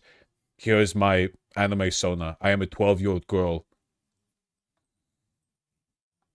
That's true.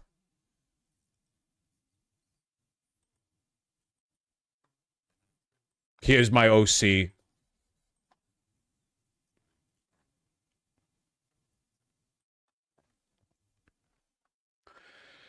End of fluoridization of U.S. water could be in sight after federal court ruling. A judge has ordered an EPA risk assessment amid fear that additive that strengthens teeth could harm children's IQs. Okay, so a judge has ordered a risk assessment. I suppose that's fine. What is the fear based on? People have been fear-mongering about fluoride for ages, but as far as I'm aware, it's just a good thing.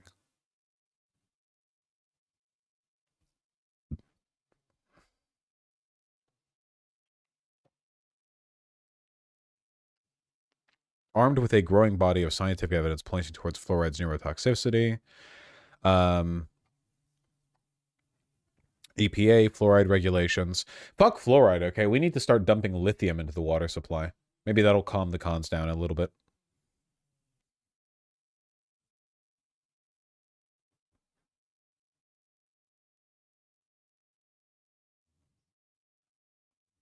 The Obama-appointed U.S. Judge Edward Chen found fluoridization could cause developmental damage and lower IQ in children at levels to which the public is generally exposed in drinking water. Though the ruling did not state the level at which fluoridization could damage brains, the levels in U.S. water present an unreasonable risk, the court found. Interesting.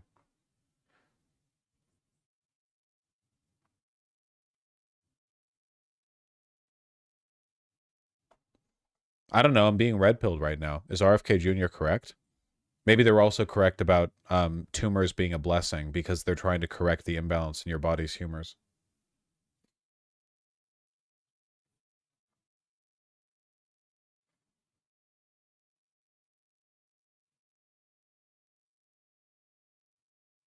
The flat earthers were right. I guess so. This is now the position we have. After evaluating studies published through October 2023, the NTP monograph concluded there is moderate confidence in the scientific evidence that showed an association between higher levels of fluoride and lower IQ in children. Well, yeah, but what matters is like the level at which that's present, right?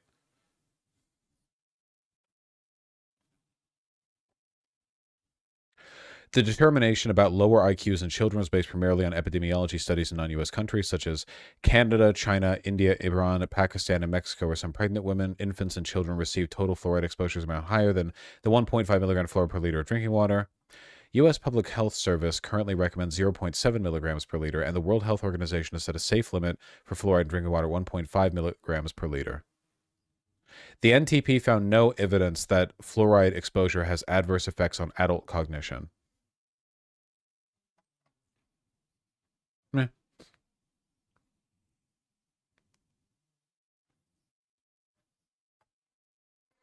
Do you denounce fluoride? Yeah, I guess I do now. I've been convinced. Wait, based on IQ? This is BS like all IQ testing is? I feel like I have to keep bringing this up. You guys all know IQ isn't fake, right? You're misremembering the video essays that you've watched from people with blue hair. IQ is not fake. It's real. You can reliably test like a wide variety of intellectual abilities based on a person's IQ. The thing that IQ doesn't test is innate general intelligence. For one, we can't define general intelligence, and for two, it can't be innate because you can study for an IQ test. But it is real.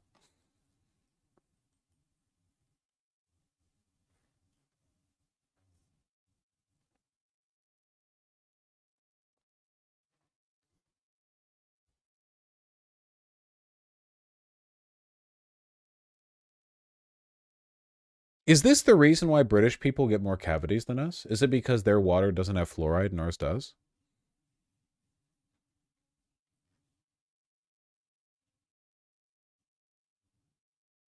Yeah? Huh. Never really thought about that. So I guess we're pro RFK Jr. now.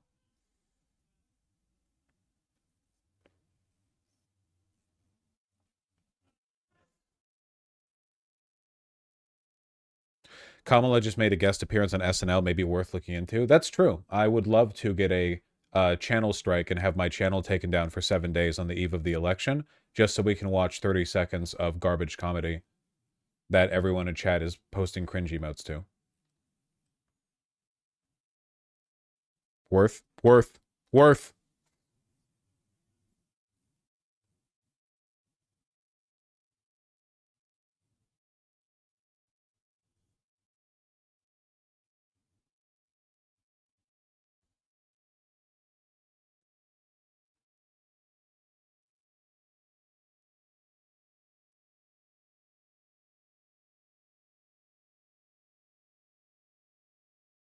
Exactly, though, yeah. But it is like if there was a thing that you added to the water that made the average IQ of American children plummet by 20 points, that would probably be like not good. Interesting, Jetfire 911. British teeth are better than Americans? I don't believe that. I had a girlfriend who lived in England, and I barely brushed my teeth when I was a kid, and I had never had a cavity, and she had had like 6, even though she brushed and flossed every day. So based on that one anecdotal point of evidence, I will not only continue to believe that British people have worse teeth, I will repeat that information and spread it to a larger audience. That's more genetic. It doesn't matter to me. The information has already been hard-coded. Listen, okay, I'm 30. I don't have the neuroplasticity of you 17-year-olds, all right? The information is locked into my brain. This is a steel trap, okay? You're going to get the British people have worse teeth than Americans bit of information out from, like, you would need like a pickaxe to get that out, okay? You're not taking that out.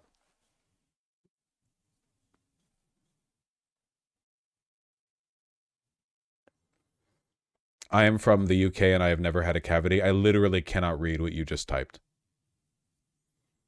The information left my brain as soon as I said it.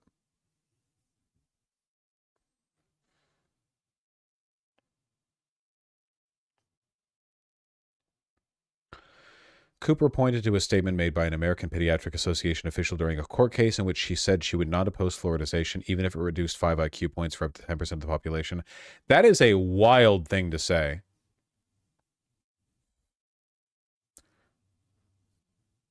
She testified she would not withdraw her support of fluoridization, even if the evidence convinced her that it's reducing IQ by 5 points in 5 to 10% of the population. I kind of respect that take. I kind of respect it. It's still insane. That's wild. And that it would be an appropriate trade-off. Listen, okay? You want good teeth.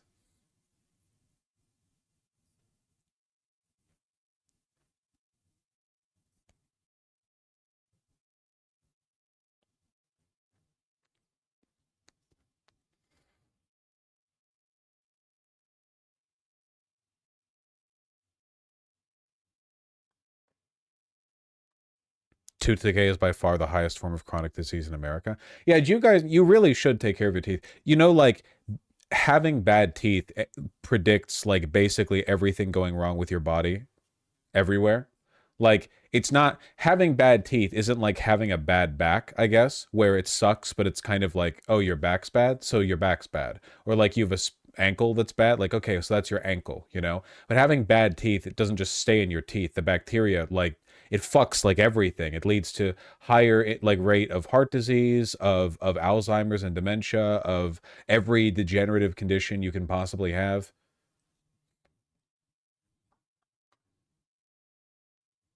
I feel that's more correlative than causative. You'd be wrong. There's lots of research on this. You're literally like, it's the beginning point of the entrance into your body. If you've got a bunch of bacteria up here, that shit's, you're getting floss through with its source. Please Google yourself. I'm not here to say, I don't care if you perish from tooth disease. You look it up. It's your life. Why do I have to fucking spoon feed you that shit? Clearly you spoon feed yourself enough garbage. That's why you're defensive at the idea of needing to brush your teeth every day. Can you prove it? Can you prove I have to take care of my body? Can you prove that the thing that every single adult and professional in the field has been telling me my entire life is true? I need a source, politics streamer. Come on. Go ask a dentist.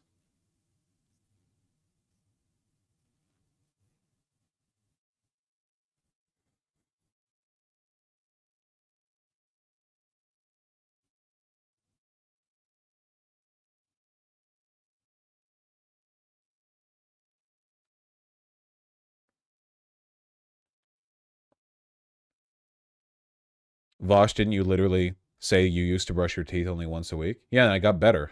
Like, yeah. I didn't really, like, I'm relaying this information to you as a 30-year-old, not as a 20-year-old version of myself.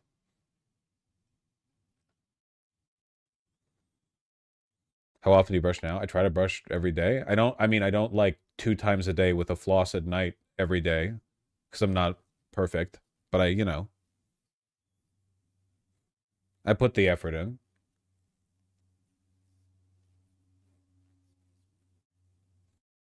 We covered it, Wiener Man. Any tips for getting better at that, lol? You people can't do anything. At brushing your teeth, have a toothbrush by the sink in the bathroom so that when you're in the bathroom, you can go, oh, I guess I'll brush my teeth. Children in chat. This convo going crazy on middle school Twitter. Guys, did you know that they're not lying to you when they say you should brush your teeth? No way, dude. Come on. This guy's a shill for the big tooth. They're throwing rocks at you. You have to find a different table to sit at during recess. It's over.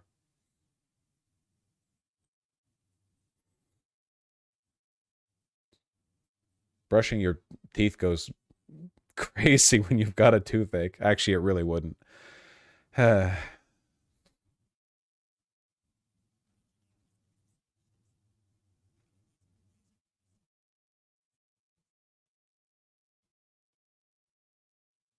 I'm toothpilled, a real brush cell. That's fucking based. Anyone else think less of... We're like really firing across the brow here with this one. Getting ready to see my sub numbers plummet. Anyone else think less of a person when you see they have an electric toothbrush? How lazy are you? You really... What's the matter, white boy? You afraid of getting like a mild, like, right shoulder pump? Twice a day?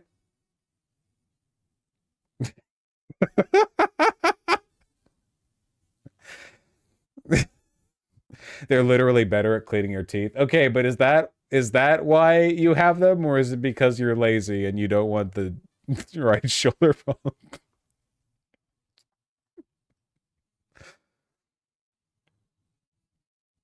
Catastrophic take. It's over. I've got my sub numbers up. I've got a live feed of it in the OBS preview window. It's plummeting like a fucking, like a countdown, tracking milliseconds. It's over.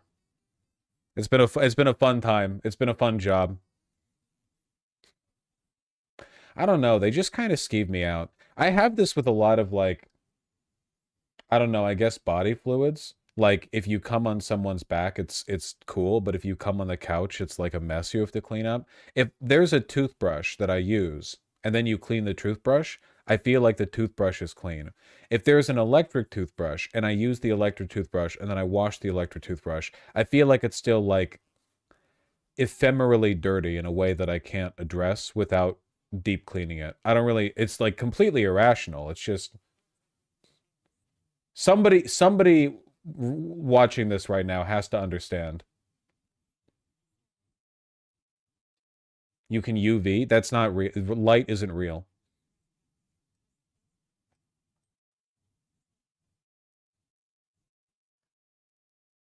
Yeah, I get it. Okay, thank you.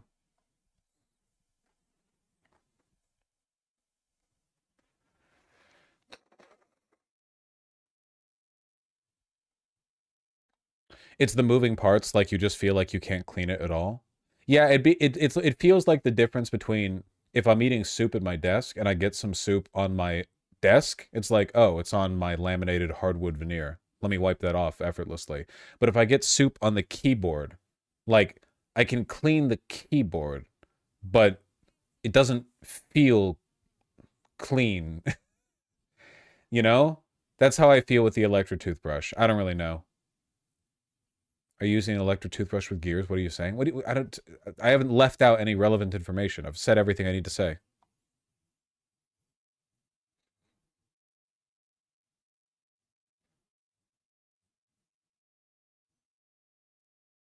It's bristles. It's the same shit. One of these days, you guys are going to learn what I learned, and it's that you can't debate a person out of their feelings. You can sympathize with their feelings and try to coax them into a new life, but when I share my deep, intimate thoughts and feelings with you guys, and there are people in chat being like, that's not logical. It's just brush bristle. Thank you. And like most spiders pose no threat to you. Let me drop 10 of them into your hair. Like, fuck you. Some of you understand. I'm not debating you out of your feelings. I'm just saying your feelings are stupid. That's fair, I guess.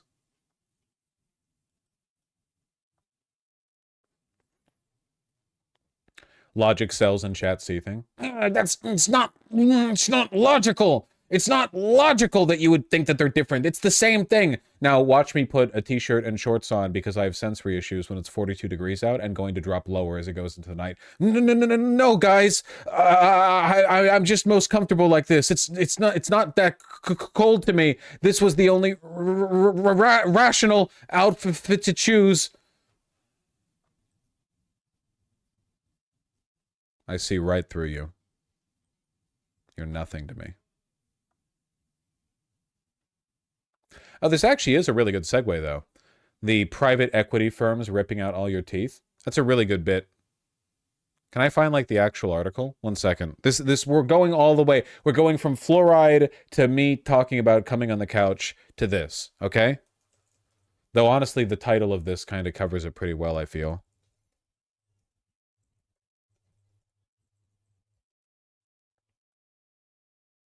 There we go. See, this guy doesn't mind a little shoulder pump. See? Dentists are pulling healthy and treatable teeth to profit from implants, experts warn. The title kind of gives it away. I mean, the bulk of it is basically private equity firms are buying up a bunch of dentists and saying, hey, make us the most money you can, no matter what. So the dentists are being told, like, rather than you meeting with a dentist first, you meet with a salesman from the private equity firm. And the private equity firm salesman is like, you know what you could use? A shiny new set of teeth. That's right, a whole new set of teeth. Don't even need to worry about your old biological ones. That's old news. Get you a brand new set of teeth. That'll be $30,000. You know, they're like ripping teeth out. They don't need to, that kind of thing.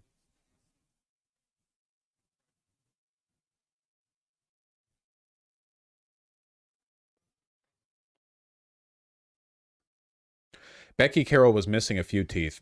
Fuck off. And others were stained or crooked. Ashamed, she smiled with lips pressed closed. Her dentist offered to fix most of her teeth with root canals and crowns, Carroll said, but she was wary of traveling a long road of dental work. Then Carroll saw a TV commercial for another path, Clear Choice Dental Implant Centers. The company advertises that it can give patients a new smile in as little as 1 day by surgically replacing teeth instead of fixing them. So Carroll saved and borrowed for the surgery, she said, in an interview and a lawsuit. Carroll said that at a Clear Choice clinic in New Jersey in 2021, she agreed to pay $31,000 to replace all her natural upper teeth with pearly white prosthetic ones. What came next, Carroll said, was, quote, like a horror movie.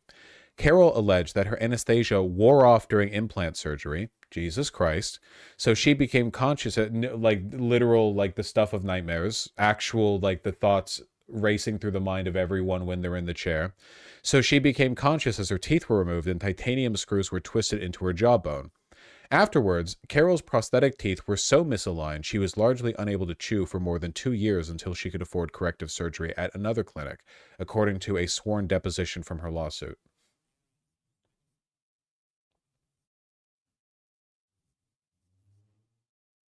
That's cool. Well, you look nice now. You know, it's been a long road, but...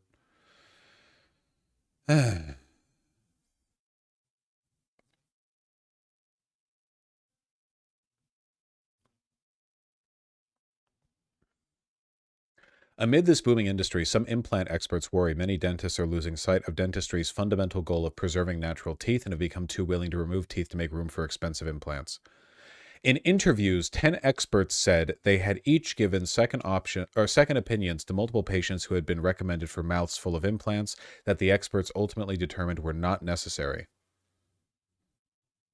Other lawsuits of alleged dentists at some implant clinics have persuaded, pressured, or forced patients to remove teeth unnecessarily.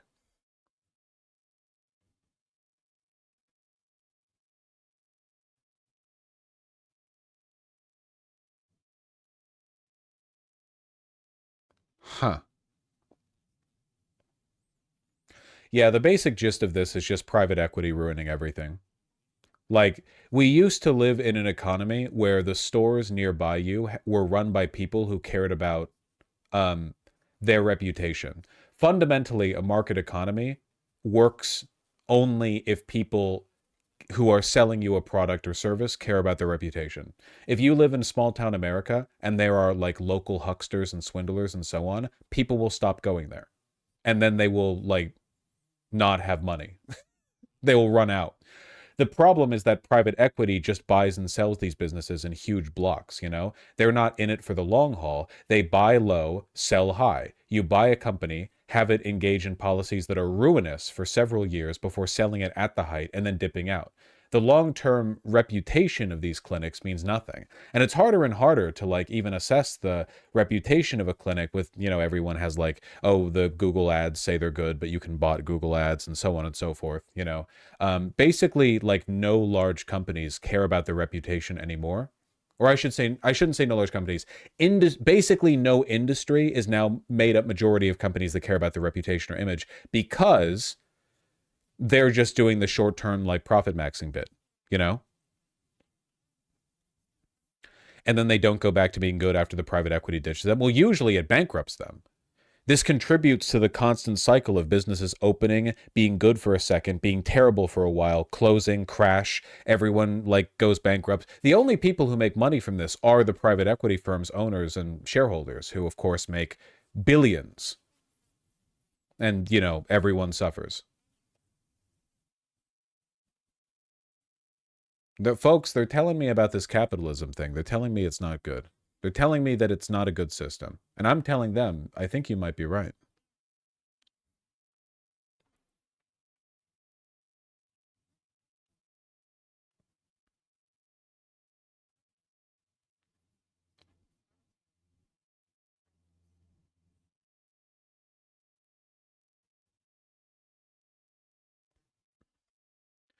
This shit is crazy. Many dental clinics that offer implants have consolidated into chains owned by private equity firms that have bought out much of implant dentistry. In healthcare, private equity investment is sometimes criticized for overtreatment and prioritizing short-term profits over patients. Wow, really?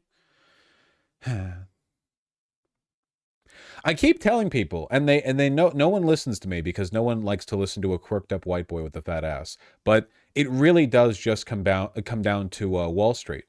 You shouldn't be able to own equity in a company. Literally, just no. Like that, literally, like the root point of most of the things wrong with capitalism stems from that. There are still tons of things wrong, even if things are all privately owned without the like equity sharing and shareholders and blah, blah, blah. Like, but that adds on so much more. All of the like modern issues that we've dealt with regard to like everything getting worse and cheaper and no one trusting their local businesses anymore, all the businesses closing, nothing like, why is housing expensive? Private equity buys up like commercial and residential real estate in massive troves, then waits for a big sell-off. Why do these businesses suck now?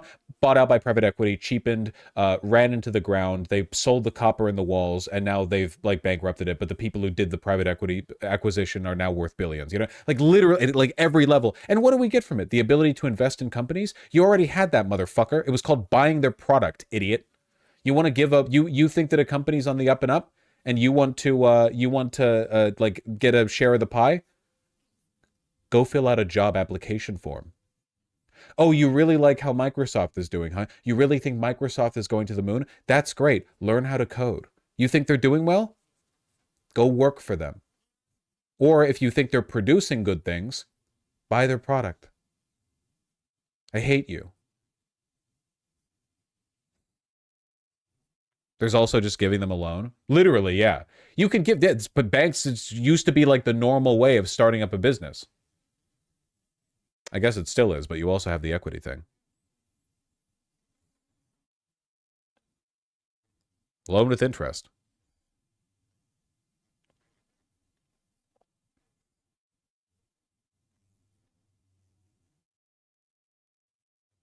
Sheesh.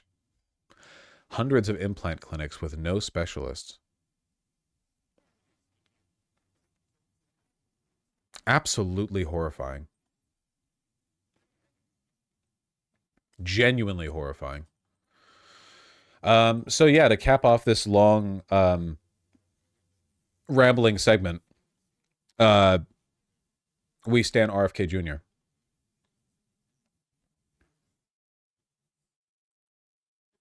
Get rid of that fluoride, man. This legit has been an incredible stun lock. You shouldn't. I'm banning you just for using that word incorrectly, Angie. It's only for an hour. I'm too nice to you.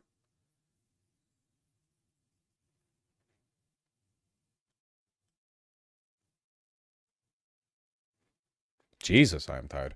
Let me piss real quick, then we'll do politics.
Oh, man.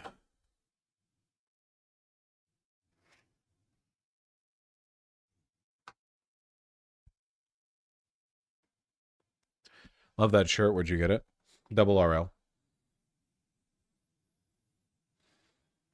Are you wearing slippers with no socks? So gross. That's just a pair of unwashable pockets for your foot leavings. Foot leavings? What is wrong with your feet? You know you can wash slippers, right?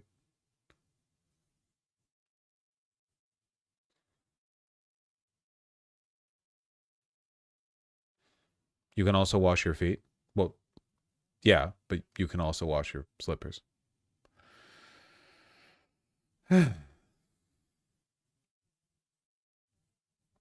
Socks always. It is not cold enough here to wear socks and slippers. These are like, they've got like thick fleece. That and socks? That's crazy.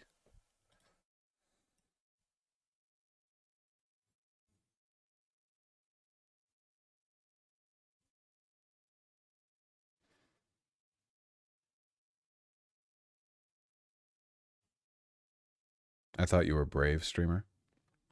I'm not the man you thought I was. Harrison Ford endorses Trump. Yeah, I saw this.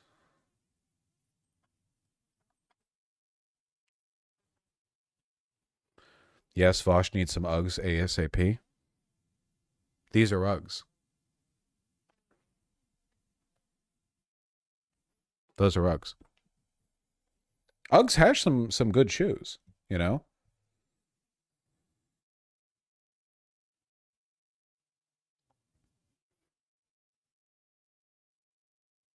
He endorsed Harris? Wait, I'm sorry. Is chat really far behind? Okay, did I misspeak and say Harrison Ford endorsed Trump? But if I did misspeak and say that, you're behind by like 30 seconds. You accidentally said Ford endorsed Trump? Okay. He endorsed Harris. But you're also really far behind for some reason. I have no idea why. I'm going to hit the button that makes you all angry at me. There we go.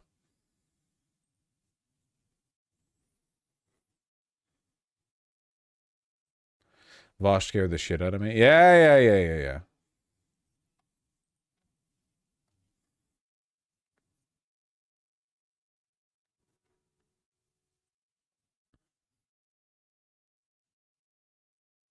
Might have been it, Mindforge.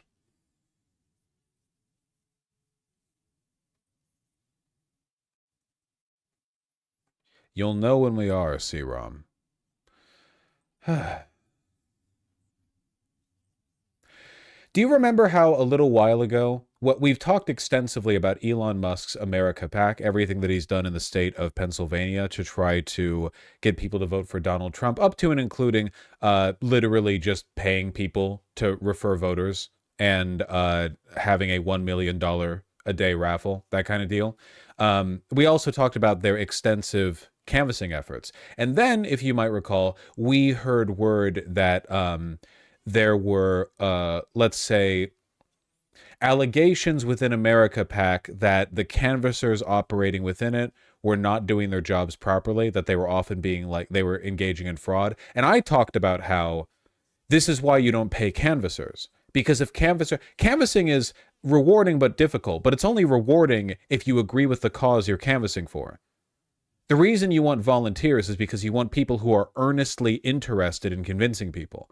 If you're just paying people, they're just out there to check all the boxes. They're just out there to hit all the houses that are listed, and then they're done. And we, you know, of course, they're paying canvassers over at America PAC, so we talked about how this is like an ineffective method and so on and so forth. Do you want to see something wild? Do you know how bad it's gotten with America PAC? Look at this.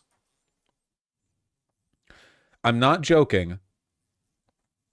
Wild, actual photo of Musk-hired door knockers being driven around Michigan.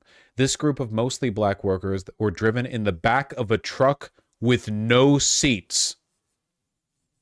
They say they were flown in, given unrealistic goals, and threatened with their lodging being cut off and being forced to pay their own way home if they couldn't meet them.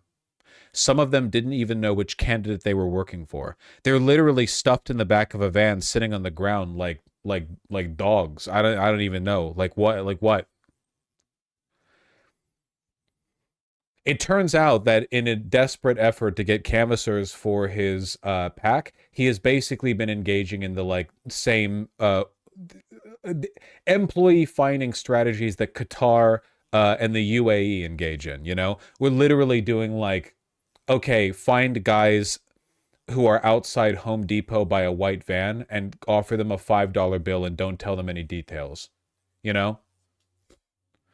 With regards to the threat that they have to pay for their own accommodations unless they meet unrealistic goals, that is like so analogous to the way that Dubai does their slavery, where you get like, if you're a poor worker in like India or something, you're told, hey, want to get a lot of money working overseas? And then when you arrive in Dubai, they take away your passport so you can't leave.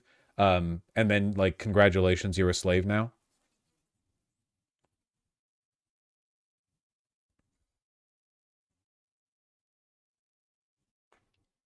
In Michigan, canvassers and paid door knockers for the former president, contracted by a firm associated with America PAC, have been subjected to poor working conditions. A number of them have been driven around in the back of a seatless U-Haul van, threaten their lodging, that they have to pay for their own lodging. One door knocker alleges they didn't even know they were signing up for anything having to do with Musk or Trump. Musk and America PAC did not return a request for comment. Classic. Who the fuck are you? Shut up.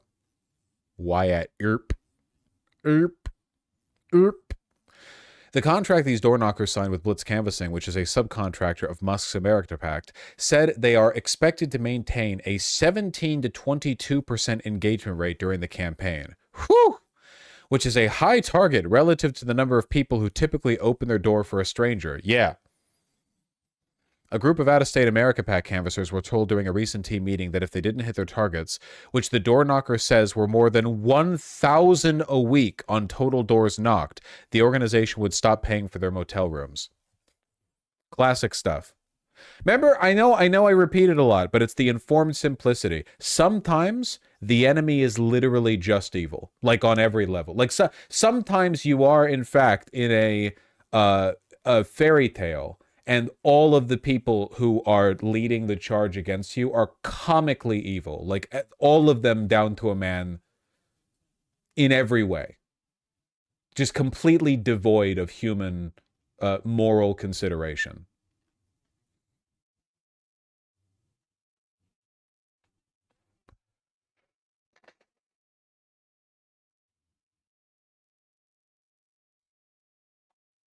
What's going to happen is they're going to stop paying for these rooms, a manager told the door knockers in an audio recording obtained by Wired, and then you're going to end up paying for it yourself. You can't do that with no money. The door knocker also alleges they were told they will have to pay for their own flight home. Classic.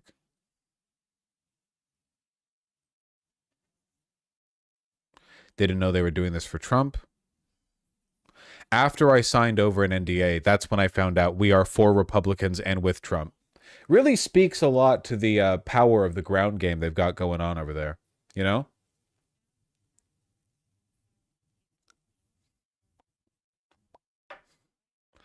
Did I mention PV is so much better than this? Yeah, Benjamin, you have seats in the back of the U-Haul van that you drive POC around in. And you offer to go splitsies on the motel costs. I see you. I see you. Wouldn't canvassers violate an NDA by canvassing? No, the NDA is about, like, certain elements of their job, not about who they support or who they're being paid to support.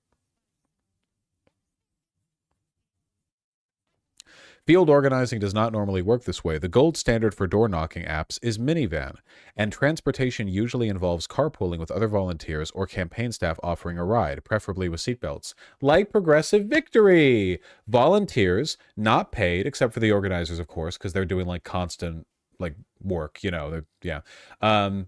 Carpooling together to go to specific places and have realistic goals and settings where people's like accommodations and food are not conditionally provided based on them meeting an arbitrarily high goal.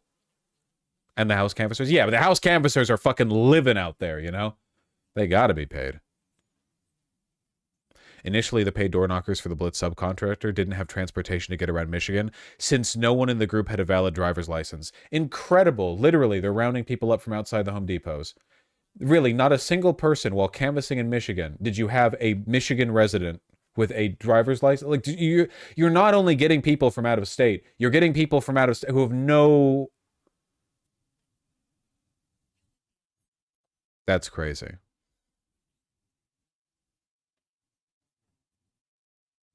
The video from inside the van shows a bumpy ride with a cage separating the mostly black door knockers from the driver. The driver also told the group of door knockers that he was in pain and had difficulty driving. "I just had surgery, bro," the U-Haul driver says in another recording. "Like half my foot is cut off." "I'm scared," the door knocker who spoke to Wired replies in the recording. Just another day working under Elon, the man who builds rocket ships, working with America Pac to make America great again. It's like a Simpsons bit.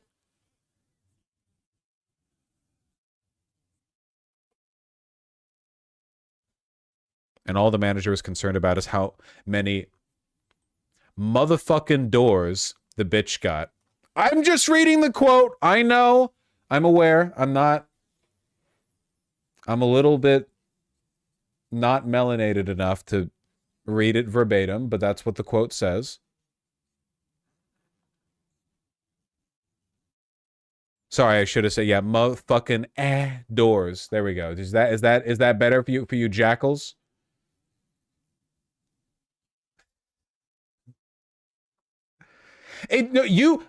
You all think like, oh, he's being problematic. Have I not gotten you to stop it? I bet there were Gen Z white people, white folk, unmelanated individuals watching this who are like, you know, oh, they're doing, oh, this goofy, whatever. Like, you were just saying it. And now that I've made fun of it, you hear me in your head when you're about to do it and you go, okay, maybe I'll just say ass.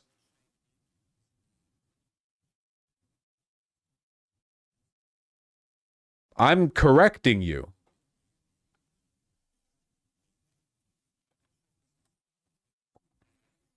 I'll admit it, Vosh. Good.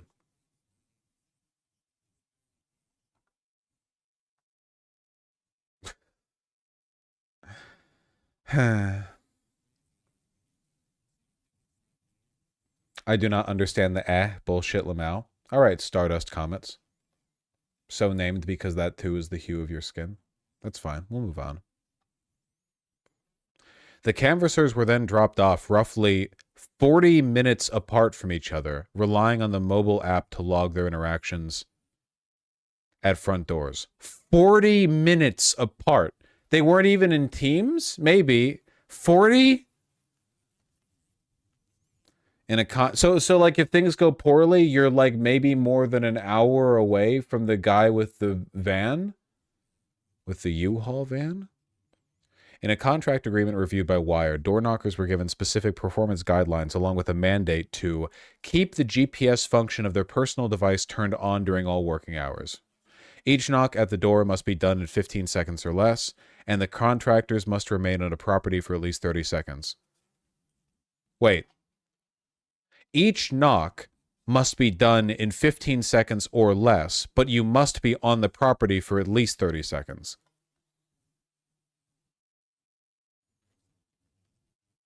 Okay. The Campaign Sidekick app used by America Pack has severe limitations in its functionality, including the lack of a geo-tracking feature. Oh my god. Hence the requirement that canvassers leave GPS services on for their personal device at all time. Oh my god. I assumed it was like a double checking thing, or like a doubling up to make sure that there weren't any errant... Oh my god. Why? According to a contract viewed by Wire, forcing them to use offline walkbooks. Or we're soliciting voters the way fucking Lincoln's cabinet solicited votes back in like 1860. What are you talking about? Yeah, we're getting votes. We're actually going down to the local saloon and like personally greeting everyone. You offline walkbooks. What the hell is a walkbook? They're literally like keeping track of this manually.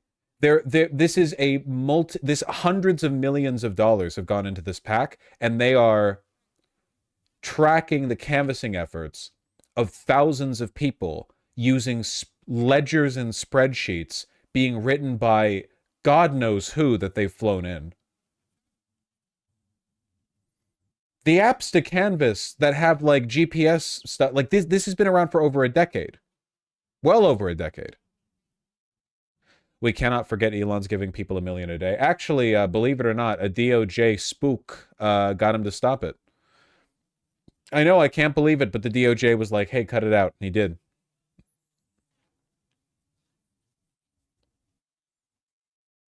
I wouldn't have guessed it.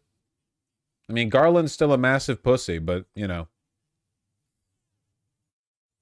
They literally could just use Minivan app. It's what PV uses. It's not even expensive. I mean, again, like it takes gut, and it takes grit, and it takes genuine care to keep a canvassing operation running. Exclamation point PV, thank you. And they don't have any of that. They just have money. You can't buy everything, you know? Elon restarted his payments after the DOJ warning. Oh, never mind. Sorry. He stopped for like a day. But then he kept at it. Never mind. My previous statements about Garland remain unchallenged. There we go. Garland's like, oh, well, we've tried nothing and we're all out of ideas.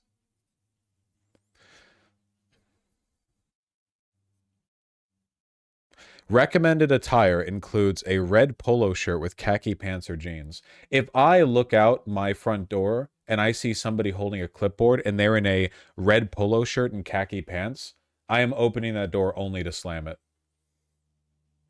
Sorry, I know what you are. Listen, yeah, look, okay? We're not at Target. I know what you are. If we were in Target, I would know that you are a different thing, but we're not in Target. Couldn't Elon just get actual right-wing people to canvass? Probably enough volunteers, eh? Believe it or not, no. And there are a few reasons for that. First of all, it's really...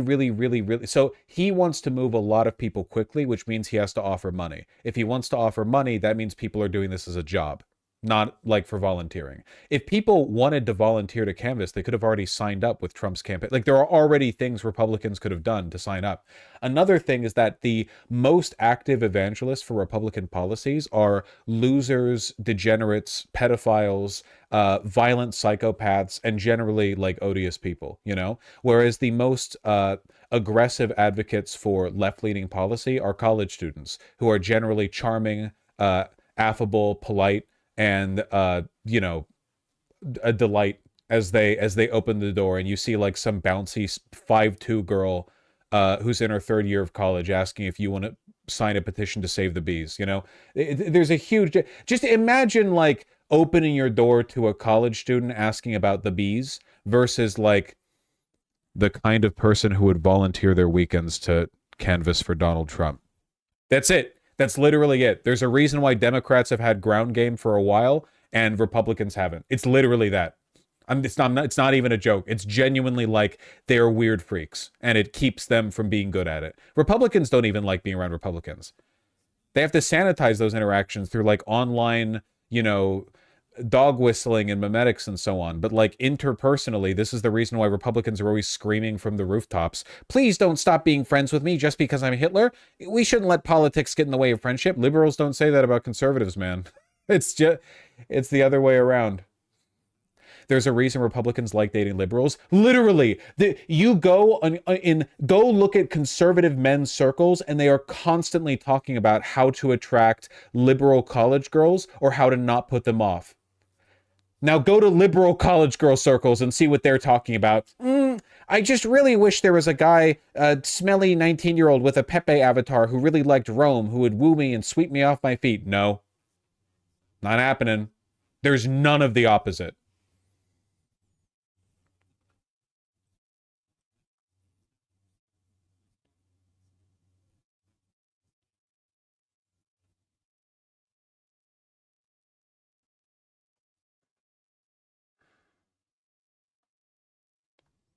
I mean, femcells do exist and they're just as unshowered. Yeah, but they don't want conservatives. Again, like, femcells don't, like, aren't, like, sitting there desperately wishing a MAGA head would pay them some mind or whatever. They have a different thing going on. They've got their own battle that they're fighting.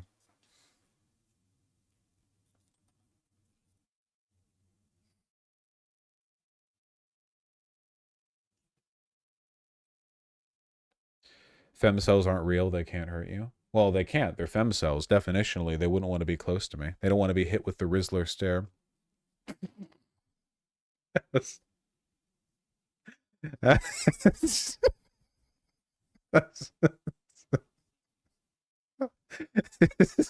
was awful.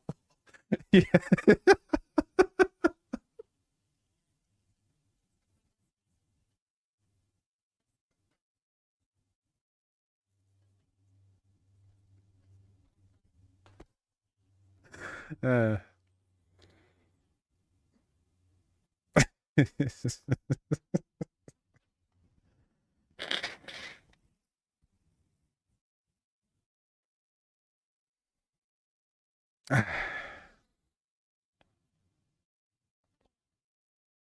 Not conservative, but traditional.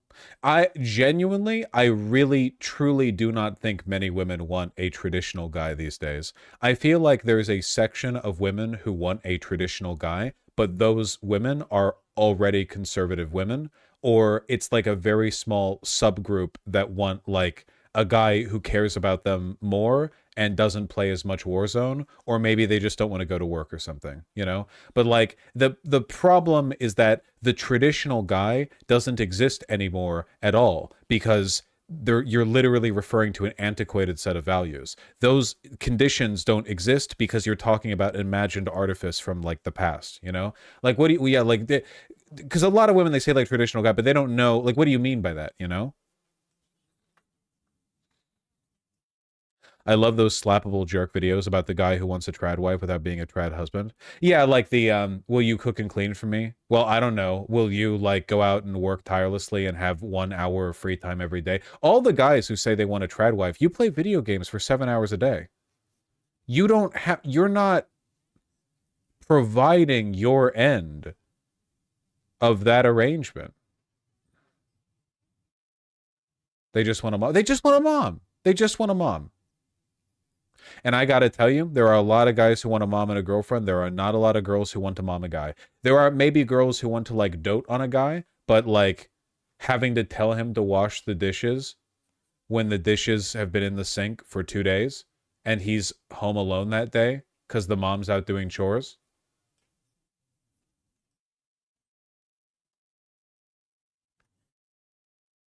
One of these bad boys. This has copyright music, though it's over for this friendship. Hey, I was just downstairs and I noticed some dirty dishes in the sink. Were you planning on getting to that tonight?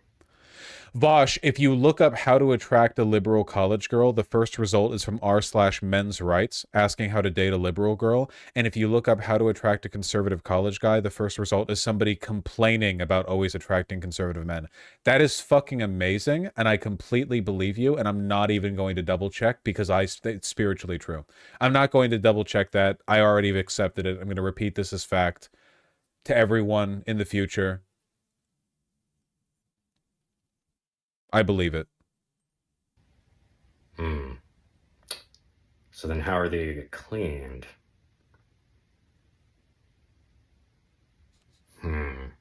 Don't really understand how you cooking the meal has anything to do with cleaning. Maybe because I'm exhausted, because I had a stressful day at work, and I just kind of like to come home, have a nice meal, and not worry about dishes. Maybe that's why. I'm gonna put forward a take that might actually elevate me to like the top tier of heterosexuals, which is crazy because I'm not one. I think that if you love someone, doing menial, banal housework to make them happy actually feels really good.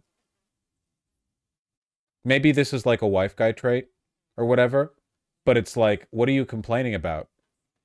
You get to do dishes and like improve the day of the person you care about. That's like a easy, like imagine the existential nightmare of arriving at home and not having the dishes that need to be done and not having the opportunity to improve their day. What do you like? That's how horrible. I don't want to do it. Right. You're exhausted. No, but actually acts of service for someone you like feel good. Don't cheapen this with your damn therapy language. Everyone's like, oh, right, this is a love language. Your love language is acts of service. No, don't ruin this, okay? Your damn TikTok psychology bullshit.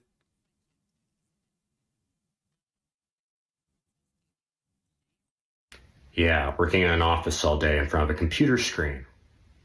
Sounds exhausting. I work in manual labor. It's different. Me Googling everything is a prison philosopher because I couldn't remember Foucault's name because I want to tell you guys to read Foucault.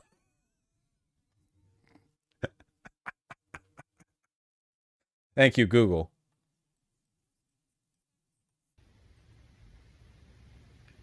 No, it is manual labor. When I signed the contract with Best Buy, I had to verify that I could lift up to 40 pounds. Another stolen NL bit. I was mentioning Foucault in my streams before NL was a bald sperm cell in the nutsack of his father, okay? Shut the fuck up. How is that not manual labor? And I have to deal with customers, which is very stressful, staying on my feet all day. You know, I don't want to play semantics. This is classic quarter zip behavior. Any anti-quarter zip cells in chat? Are there any pro quarter zip cells seething?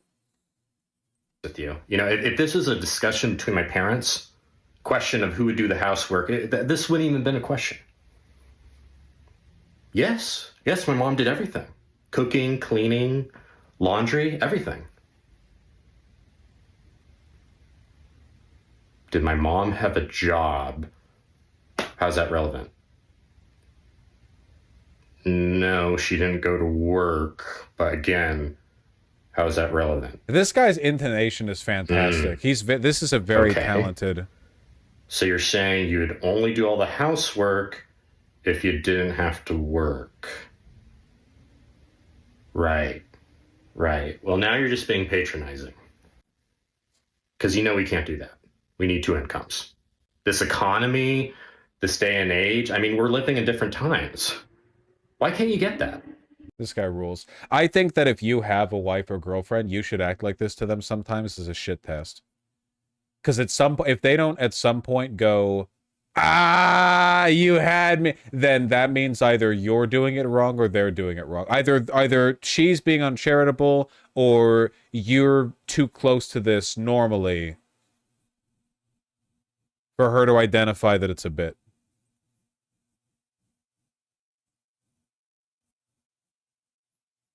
Genuinely, how do people like this get in a relationship? I know this is like devastating and difficult to deal with, but I think like 1/3 of heterosexual couples are like this. It's pretty rough out there.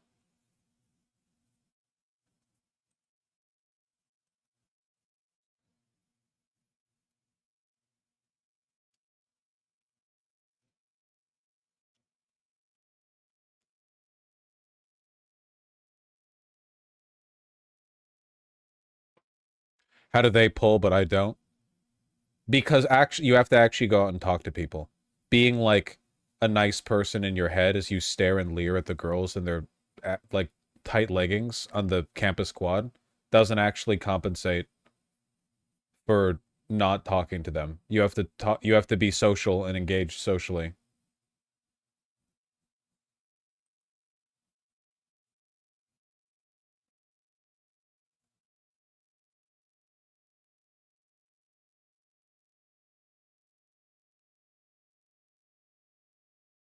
This reminds me of Matt Walsh saying how his wife, if his wife left him, he wouldn't survive because the clothes washer scares him.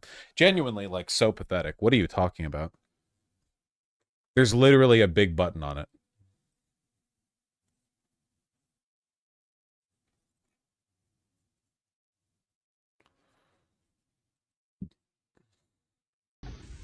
Oh, thank God.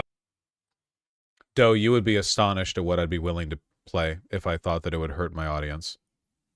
You'd find it remarkable. The contempt, the depth of my contempt. Oh, thank God. I thought I was going to starve to death. Why are they spicy? Are these a salt and vinegar? We don't have any plain? It's okay, I'll eat these. Babe. Babe. I'm reading this article. It's really scary. They say you have to clean your sheets every week. Or There's at least like 10 women watching this who are getting like trauma pangs from their current boyfriend. Not even from like a former boyfriend, but a current one. Bacteria can get in the bed and all this other scary shit. And I'm like thinking, like, when was the last time we cleaned the sheets? I can't even remember, like, ever. We did? 3 days ago? Thank God. That would have been really gross. Classic. Classic bit.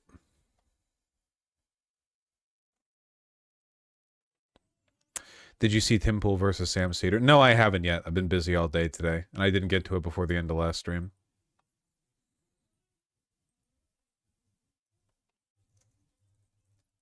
Isn't it like 5 hours long? 3 hours long. 3 hours. 3 hours. 3 hours. Can you do the jank bit for a minute at least? What jank bit? What do you why? Well, you've been rambling about this the entire damn stream. It got you banned for an hour. What do you want? What jank bit? No, wait, you got banned for a different thing. It's a great example of the pointlessness of debate. Yeah, probably. Jen called Sam Cedar a lying grifter over a comment he made about Anna. Didn't I see that? Didn't I see it the other day? I don't want to do a thing about TYT every stream now. Like, I get they're having a permanent meltdown. This reminds me of, like, back when Destiny was having the BLM meltdown arc or whatever, where it was like, oh, he said something new that was stupid or something. And then it's like an everyday update or whatever. Like, I get it, you know?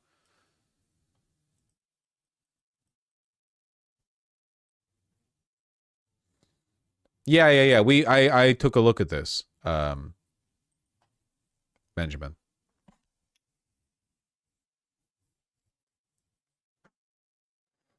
Better than election news? Better than Kamala winning Iowa, you coward. Hey, Multinator.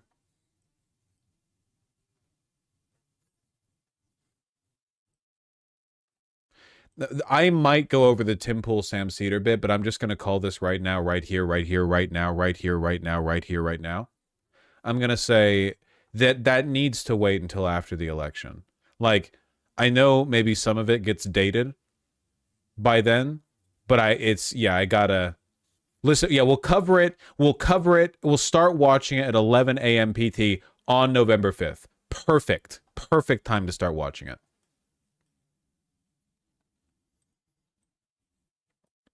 This video made a lot of people angry. So what's your take? My take is I don't know why it started playing. I didn't hit the play button. I, in fact, hit the opposite of the play button, which is the pause button. Do you see this?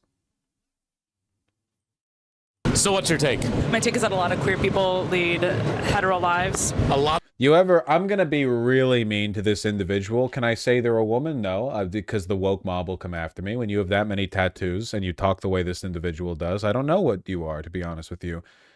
But,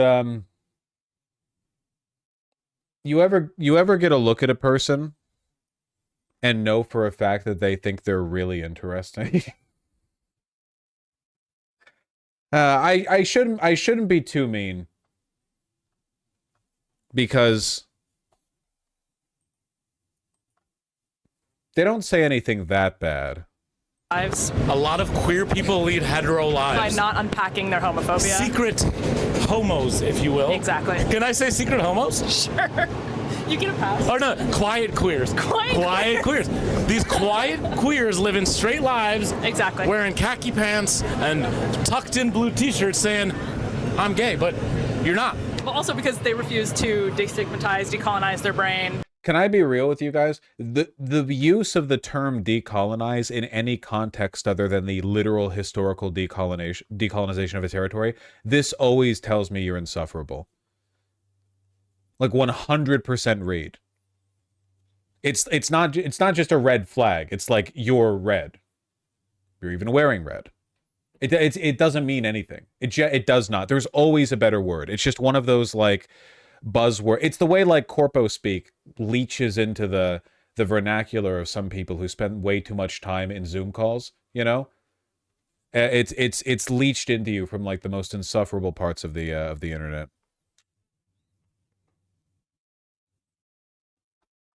It's also, by the way, like the whole thing that they're complaining about is, I'm guaranteeing this, bisexual women who actually date men more than they date women. Can't you just say that? Like, I've said that. I've made jokes to that extent. Like, shout out to all of the bisexual women and their boyfriends watching this. You know, I've made it's a good joke. It's fine. But like a lot of it, like, you know, you can be queer in identity, but you haven't unpacked your homophobia. What do you mean by that? It's like people can be queer in identity, but still remain culturally straight. Like, okay, I get this. I've talked about the difference between being gay and being queer. I've talked about this plenty of times. It's like the way the info's being delivered that kind of sets me off a bit, though. What is culturally straight? Like that. So this to me is like, this is an easy answer to me. Refusing to dig any deeper because that like ownership of the label queer, it's assumed that it like absolves you from kind of just doing any further work. What the fuck does that mean? What does that mean? You don't have to do work to like examine your sexuality. That's not like, who gives a fuck? Like, you can engage with that to whatever level you want. I mean, I guess it's good to, like, in general, but like the implication here is like, if you identify as queer, but you're culturally straight because you haven't sufficiently examined yourself and done the work you need to do. Work in what? What does that mean? I don't get it. I don't get it. It's buzzwords. It's buzzword territory. Mm-hmm. And there's this constant process of re-education that's necessary to... Like, yeah, so what do I mean?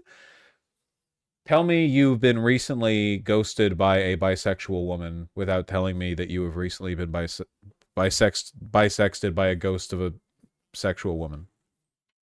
to kind of due diligence, like... Once you realize you are queer...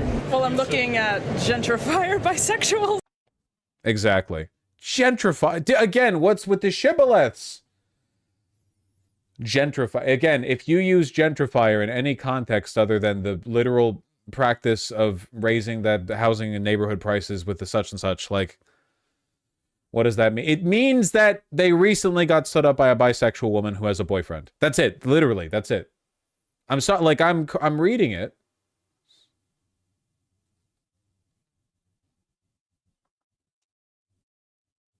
Gentrifier bisexuals. Bisexuals really do get a lot of hate. I don't really get the hate because I'm a mask guy and I'm a top And I only go after, when I go after women, which, you know, if you catch my eye, if I deign to give you some attention, I go after queer women. I would never go after a straight woman, because why? So I don't have to deal with biphobia that much, because I'm never going to hook up with a straight girl and she's going to be like, oh, you've touched dick? Like, you're 7 levels below me. You couldn't even make me come. Waste of my time.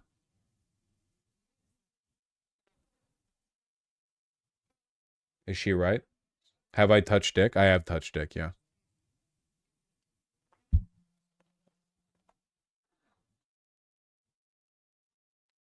I dated people like this, and this woman was my first cis woman to traumatize me. Well, we can't assume this is a cis woman, but point taken.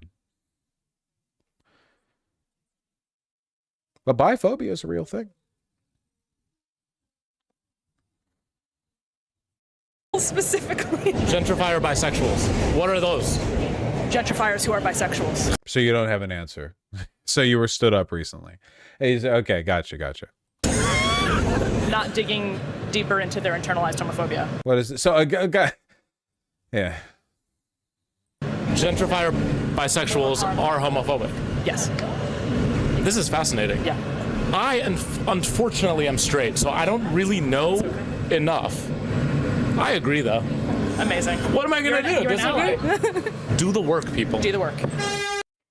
Spectacular stuff.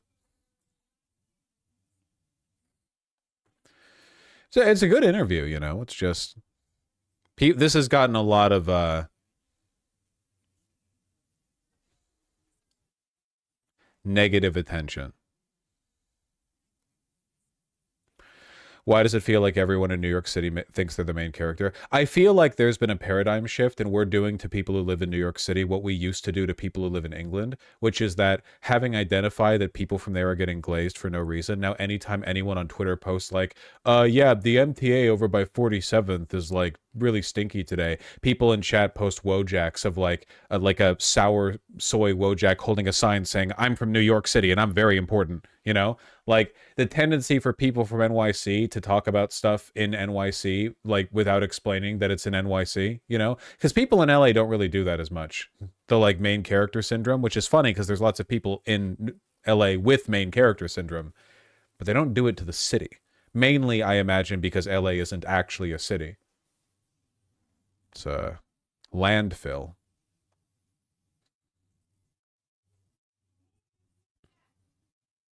It's still cool to be annoying about Chicago, though. That's because Chicago is, like, objectively cooler than New York City. New York City is full of, like, obnoxious, pretentious people, and it's stinky. And it's also full of, like, you know, Wall Street. The only thing I know about Chicago is the river and the fact that it's full of transgenders. Chicago is like the IRL Reddit. You can't escape, man. No matter what you do, what you believe, where you live, how you dress, no matter what you do, you're always at risk of someone calling the shit that you do or are or whatever Reddit, and it's always going to hurt.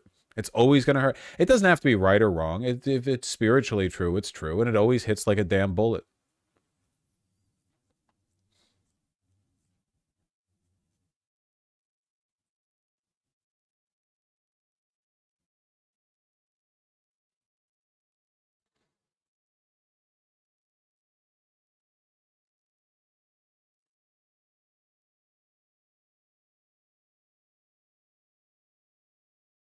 That one really picked up. I wonder how many of this content creators' videos are bangers. No hate to the content creator. Joined April 2024, so we're just building up off the ground. So what's your take? Start. Just do it. Do the thing. Don't wait. The moment is now. 100% agree. In the arts, and you get this, I feel like you operate in a similar way. It's such a permission-based industry, constantly waiting to be told yes. It's like, do not wait. You don't need to wait for permission. Rip that door open for yourself, and then hold the door open for your friends and fellow artists. I think that this is very good. I don't get it, but I agree completely. Need to stop with the artisanal ketchup. 100% agreed. No craft ketchup. We don't like it. Heinz has perfected it. We don't need your mango chutney ketchup. I just want the sugar. I want the taste of Heinz. Damn, okay, fuck. This is like very not proletarian of me. I completely disagree. I think that like Heinz ketchup is great if you're just having like regular food, but if you're having a nice meal at a restaurant, it will always cheapen what you're eating. That being said, you can just like mix stuff in with the ketchup yourself, you know?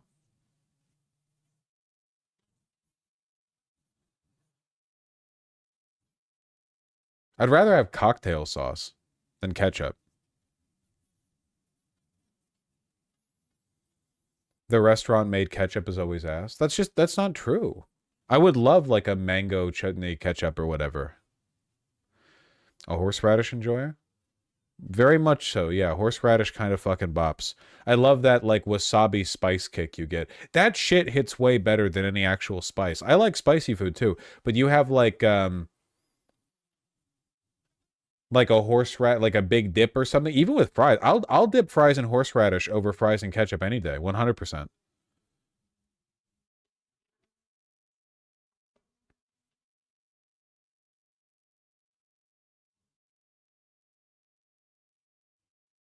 And it's quick, it doesn't stick around. Yeah, it doesn't compound.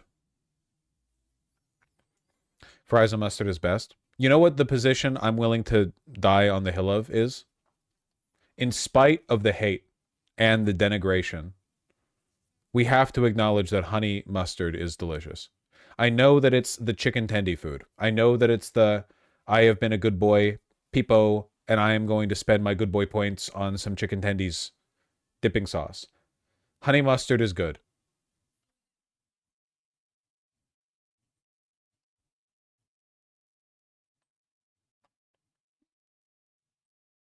Thoughts on ranch sauce? Ranch on its own, like buttermilk ranch, kind of dog shit. Ranch is a good base for some other stuff. I think ranch and ketchup mixed together is much better than ranch on its own. Ranch on its own, like dipping fries in ranch, and you just have a thin film, because it's not very thick. You have a thin film that like tints the flavor ranch. So overrated. So overrated. Now blue cheese sauce. Blue cheese sauce. That's my go-to. Most places don't offer horseradish or cocktail sauce.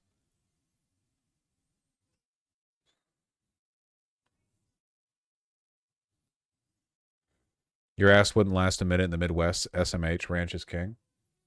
Think I could keep my ass safe by outrunning the people who eat ranch with every meal.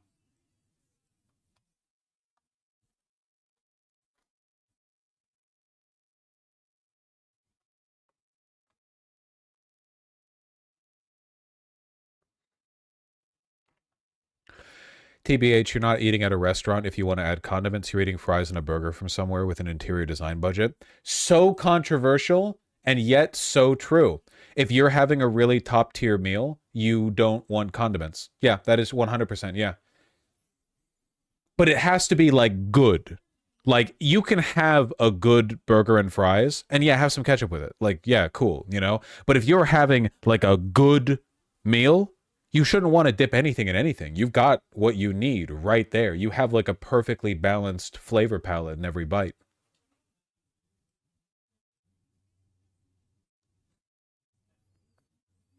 I agree, but you shit on Italians for thinking this well. No, because the Italian masters are like, well, what if we made this with 3 ingredients? I think that's dumb. Use 50 ingredients. I'm just saying it's like, oh, here we have like a perfectly balanced food item, and I'm now going to slather it in this dipping sauce and then take the bite that only tastes like the dipping sauce. That is what I mean.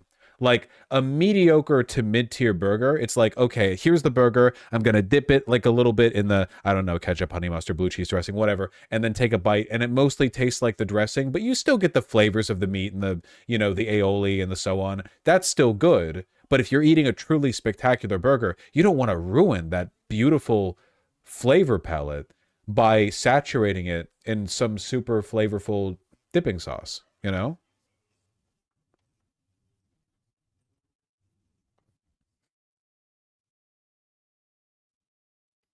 That being said, there are a lot of restaurants who will make you a good burger, and then because they know how to make a good burger, they're like, well, we can just serve this fat fuck some stupid shitty fries. And they bring out the like over crisped shoestring fries that are so thin that only one like granule of salt can land on it at any given width, and then like there's no flavor. You can just taste the oil, and you can't even really dip it in the ketchup because it's not wide enough to hold the ketchup, and it's not double fried, so you don't have any of the like nice like crinkly fried edges to it.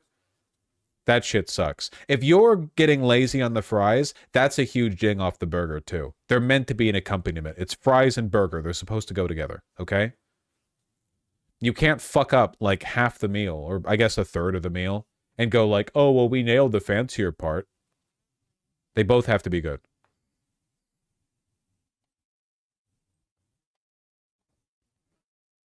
Skinny fries are terrible anyway. I don't like them as much as thicker fries. But they have their place. They can be fine.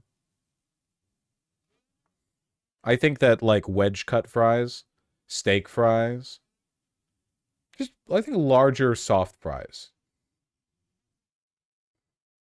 But if they're going to be shoestring, they shouldn't be that crispy.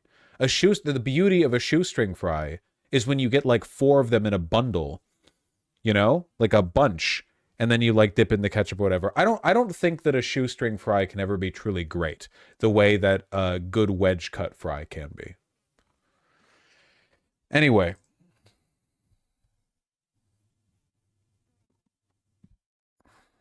Preach, brother. Preach. And here's the other thing. If you're going to be serving a burger, fries are not extra. That's a twofer. 100%. Okay? 200% agree. If I go to a place and the burger doesn't say burger and fries, you have to buy the burger for $8, actually $18 in New York City, plus another $7 for fries, and then they bring out the artisanal ketchup.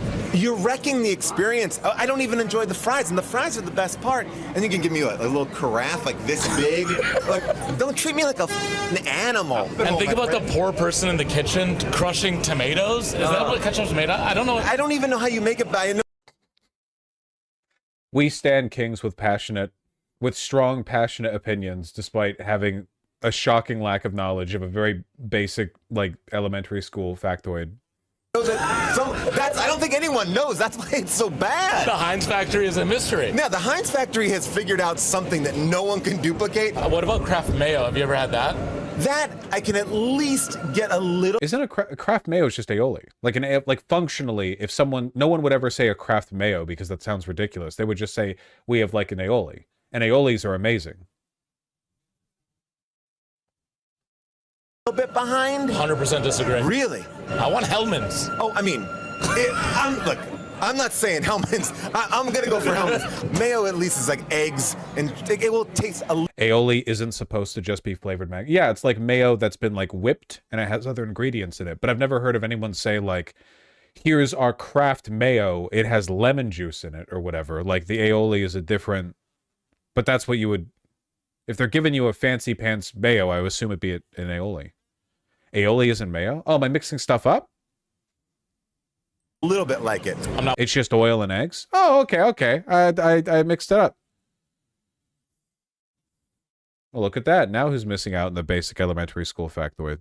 With you on this one. Not at all. I'm sorry. All right, I'm going to give you a more controversial take. I like Miracle Whip. Oh, Miracle Whip. I thought he was about to say the damn N-word. We're seeing this one.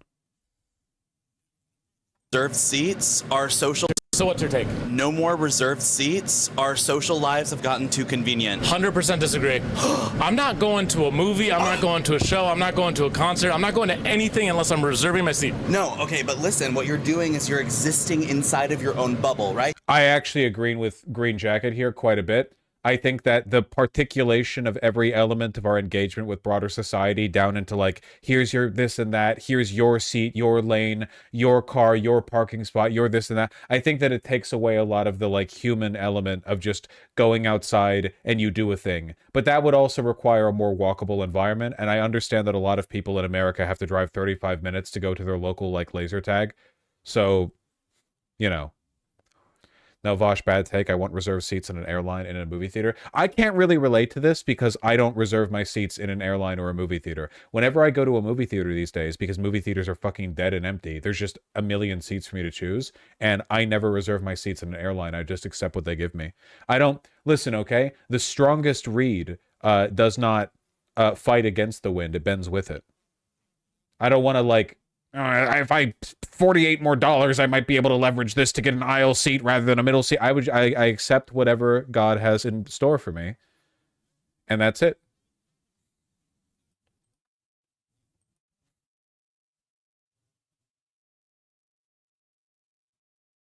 I want the window seat. POV, you are 14 years old. Everyone knows the aisle seat's where it's at, because unless the hostess is coming down from either end, you can keep your left or right leg hung out and your balls just straight waft them, because you're like man spreading.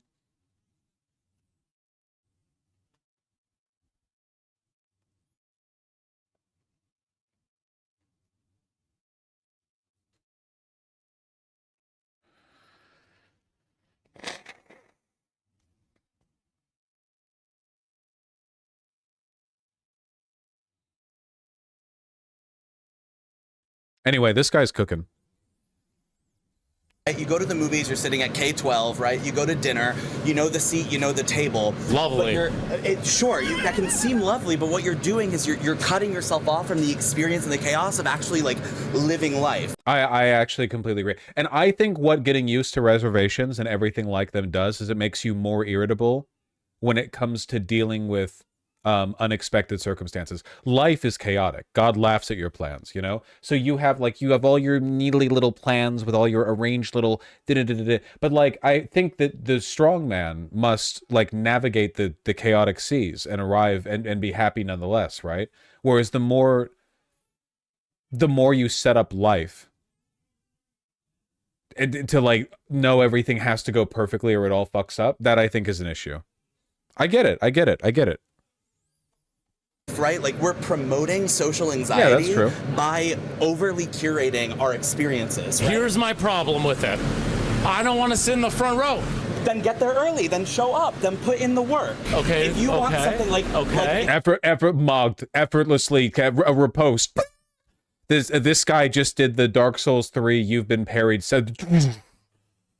where you have like a second and a half to get a repost in. If you want to be part of something, you have to put in the work to do it, right? Okay, you know let him cook. Let him cook. I'm cooking. Also, like with reservations at restaurants, right? Like, no more of that. You gotta walk in. You walk in, you got a group of friends, you got 6, it's a 45-minute wait. And in that 45-minute wait that you... Now he's just being extra. You're being homophobic. I'm easily as, if not more extra than this guy, but he's got a lisp, so you're like, oh, he's being extra. I see right through your coded homophobia. You need to decolonize your mind, brother.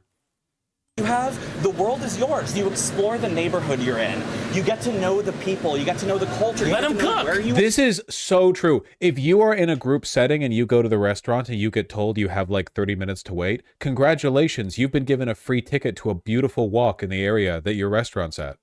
I'm sorry if you're going to a restaurant in like a suburban strip mall or something. That really sucks for you. But like, if you are in a real place that actually exists and not like a liminal space designed to feed on the fears and anxieties of the human mind, you get to like wander around, you know? Reservations fix the opportunity to like walk around and enjoy the world that you live in. Yeah, that's true. You know, Canada's maid service fixes the inconvenience of a life well lived. You literally let them cook on getting you a table. And then you sit down and it's not just like one sort of easy, clean-cut night that's like existing in the echoes of your memory. It's something like new and chaotic. I agree. Oh my God, I so agree. You spend a whole life arranging your reservations and your pre-planned experiences to the places that you already know, and you blink and you're 65 years old and you don't remember a damn thing you've done for 30 years. I think that it's you have to find life in the chaos, because otherwise, like, you're lost.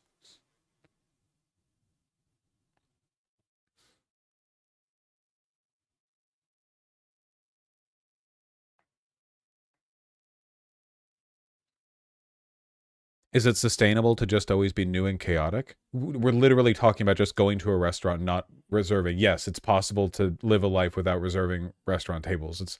People have done it for millions of years. They did it on Mars. We can do that.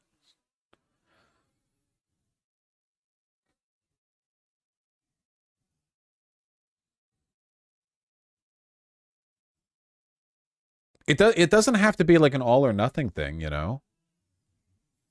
But yeah, spontaneity can like make you a stronger person.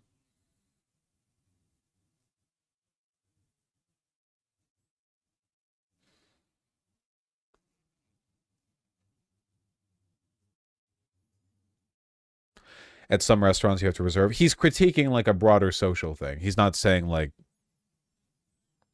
you specifically have to change.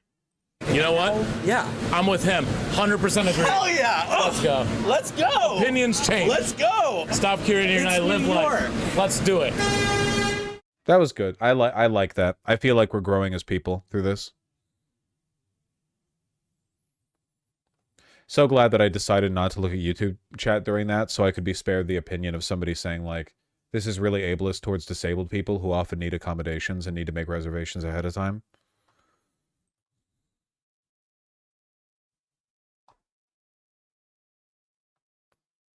Yeah, Adultimate, with stuff like that, of course. Yeah.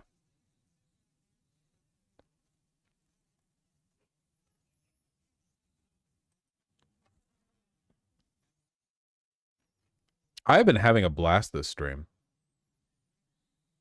I've been like straight up chilling. I have to read donos though. I gotta read donos. Tomorrow we're doing like an actual proper sit down, analyze the politics bit. You know, today we just kind of. Oh, really? Yeah, I know. Oh, you know, I found something really nice while thrifting earlier today. I found a vintage Polo Ralph Lauren leather belt. It feels, I don't think like I could show it. I don't think it looks impressive. Like it looks like a nice belt, but I don't think it conveys the thing that I like about it. The leather quality is amazing. It is so nice. It's so smooth.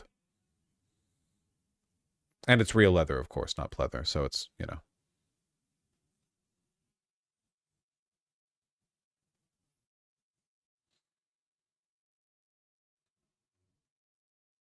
Old Ralph Lauren was way better. Oh my God, yes, absolutely. They used to make stuff. We used to make things in this country. Then NAFTA happened. Looney Basilisk 17, a glittering dragon lass, and Teal Josh. Thank you very much for the tier 2 subs. I really, really appreciate that. Thank you. Thank you very, very much. Dash 67, thank you for the $10. Very kind of you. Likewise, Appalachian Anarchist. Oh my God. Pita Bread and Valen Killian, thank you for the $5 both. Hell yeah. Valen, thank you for doing the work with PV. And Pita Bread, welcome. Happy to hear you're new here. Sileo, thank you for the tier 4 sub. I'm ready to get this election over with. First woman U.S. president and hopefully some funny right-wing infighting. Oh, there will be right-wing infighting if Kamala Harris wins. There will also be right-wing outfighting. So be ready for that, too. Be ready for that. Elenita Express, thank you for the tier 1 sub. This shirt is peak fashion. If you're going to like a 1970s themed Halloween party, maybe. These color choices, my God.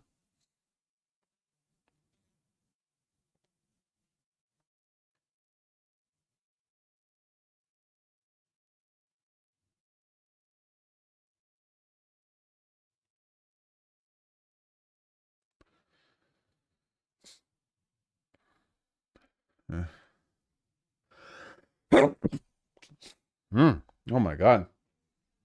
That was a doozy. I felt that one coming for a while. That's why I was being quiet. I was like, hold on. Do we commit to this? There are so many, like, this is one of the things I think that makes this job difficult in a way, like maybe for me specifically, that some other people would work. You're gross. Everyone's gross. And like, you never feel gross as much unless you have a camera pointed at you for multiple hours in a row. You really feel like you're, because everyone like sniffles or whatever. But when you're like, oh, everything's public, you know, I could hit the Rizzler stare wrong and people could make fun of you. You know, like it's an environment where it's like, man, do I like pretend that I don't sniffle? You know? Sneezing is normal. Yeah, but I'm not talking about just sneezing. I'm talking about what if you like talk, but like there's phlegm at the back of your throat, so you hack a little and there's like visibly some spit that comes out of your mouth. Because that's gross, but like it happens to human beings, you know? It's just like the cost of doing business.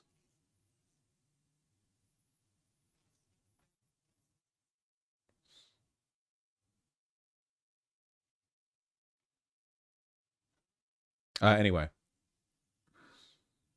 Rainbow, thank you for the tier 1 sub. The Zach of all trades, thank you likewise. I really appreciate that. King Jar Jerk, thank you for the $5. Punk Frog, the tier 2 sub. Look at my roommate dog. She doesn't even know what an election is. Ooh, just straight up chilling. Just straight up chilling. Rinio Wu, thank you for the $5. Your outfit's nice. I hope you had a good time going out there and not being a hikikomori. Baja Blast Binch, thank you for the tier 1 sub. Cute kitties for good election vibes. Ooh. Oh, wait. Was there more here? There was more here. Ooh, there we go. Doing a little leapfrog pose. Beans. You know, my beloved, beautiful, radiant partner, who is the sun in my sky, and I went to a cafe earlier. This freak, this degenerate, you know what they did? We got breakfast burritos. They asked for the beans to be removed from theirs. What the hell?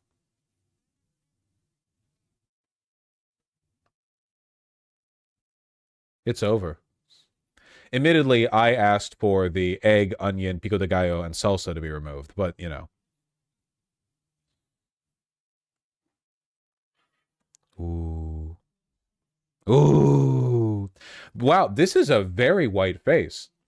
This is one of the most, not just like the white fur, but the very, very light skin.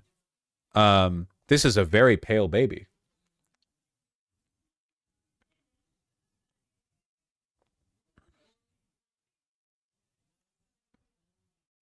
How delightful. I'm sorry you asked them to remove all the flavor. It was fucking amazing, man. Mas Cafe in Fremont, in Seattle. Trust me, the flavor was not removed. That shit was fucking delicious. Massive, thick-cut bacon slab. That place, you ask them to remove some stuff, they're like, okay, we'll just fill the burrito up with the rest of the stuff. They don't do the thing where they just leave you a half-filled burrito because you took out the eggs and pico de gallo and stuff, you know? Fucking massive, thick-cut slabs of bacon, double-baked potato wedges, fucking cheese, and like aioli, and oh my god, like the beans, the sauce, it was fucking...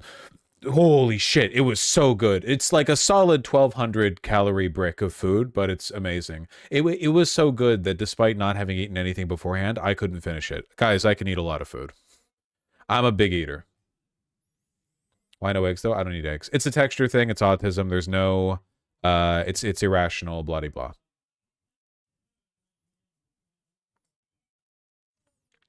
Do you think burritos are, like, the perfect food? I don't really... I guess I don't, like... Actually, like, I don't believe in perfect food, but, like, burritos are pretty good, yeah. Burritos are probably just, like... They're just genius in their simplicity, and you can do so much with them. It's just... Yeah. DJ Glenn, thank you for the $10. Been watching your live streams and YouTube videos more than I've been watching Hulu, so I canceled Hulu. Hey! Here's some of the money I saved thanks to the content. I really appreciate that, genuinely. Fuck, now I feel like the pressure's on. I gotta keep creating good content. Well, keep creating as if I've ever created good content. Hey! Wahoo! Woohoo! Thank you. A Glitter and Dragonlast, thank you for the $5. Folkschall. It is just if Hitler played Minecraft using creative mode or worse, a multiplayer server full of other Nazis. Many such cases, all 13 years old. Cathode Ray Tunes, thank you for the tier 4 sub. I really, really appreciate that. Thank you very, very much. Water Lilies with the tier 1 sub. I really appreciate all the segments you do about swaying family and being confident in yourself. It really helped me bite the bullet to come out to my dad. That's wonderful. Genuinely, I'm really, really happy to hear that. I'm, confidence and good rhetoric are helpful in so many elements of life. Debate is just a tiny, tiny part of that.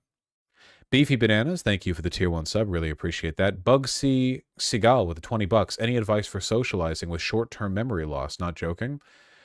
That seems like a very, very specific question. I have no idea, genuinely. I could see how that could be very difficult. I'm not really sure. I guess I would have to know more about, like, the way in which it manifests, you know? Teletech with a tier 1 sub. Up at 1 a.m. during food segment frying sourdough donuts for my friend when I have work in 6 hours, peak Saturday. Fucking based. Hell yeah. Never made donuts myself. Sake with the 5 tier 1 subs. Vosh, aioli comes from the French for garlic, a, and oil, oli. It's literally an emulsification of garlic and oil. I didn't know that it was an emulsification of the names for garlic and oil too. Interesting. Well, thank you. You know, it was only today that I realized sweatshirt is short for sweater shirt. It's obvious, I know, but I always thought it was more like sweat, like sweatshirts are athletic. You know?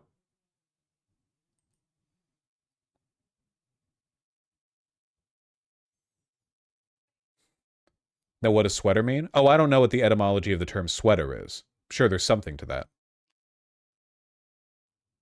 I thought it was talking about its warming capacity.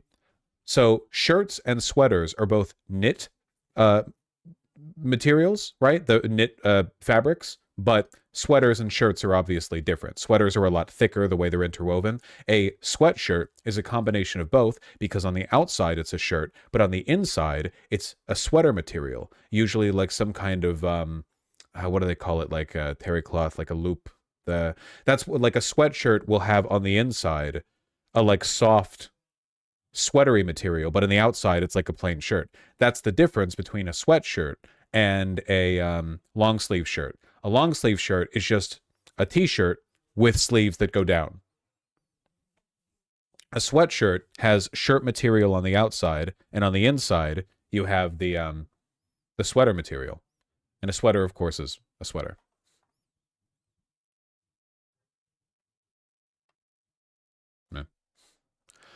Captain Redbeard with the tier 3 sub. I like that Hopium is back in the menu. Blue Iowa. Bliowa. We're getting it. We're getting that shit. The Arrived Hussars, thanks the tier 1 sub. Thank you very, very much for doing work with PV. I'm happy you didn't go inside and fuck the cute gay guy who you canvassed, but, you know, that's not the kind of voter outreach PV is interested in facilitating. Is that actually the etymology, a leggy lad? I'd have to look. Wiktionary says you're lying about the sweater plus shirt etymology. Is it? Wait, I heard that today. Is it wrong? I didn't look up fucking Wikipedia etymology. I just read it like at a thing. I was like, oh, that makes sense because sweatshirts are like half shirt and half sweater. Yay. Like, okay, is it wrong? Okay, if it's wrong, it's wrong. I mean, sure. Thank you for correcting me in the same stream that I made the claim, but I thought I was charmed by the detail, you know? Whatever. Here? Okay.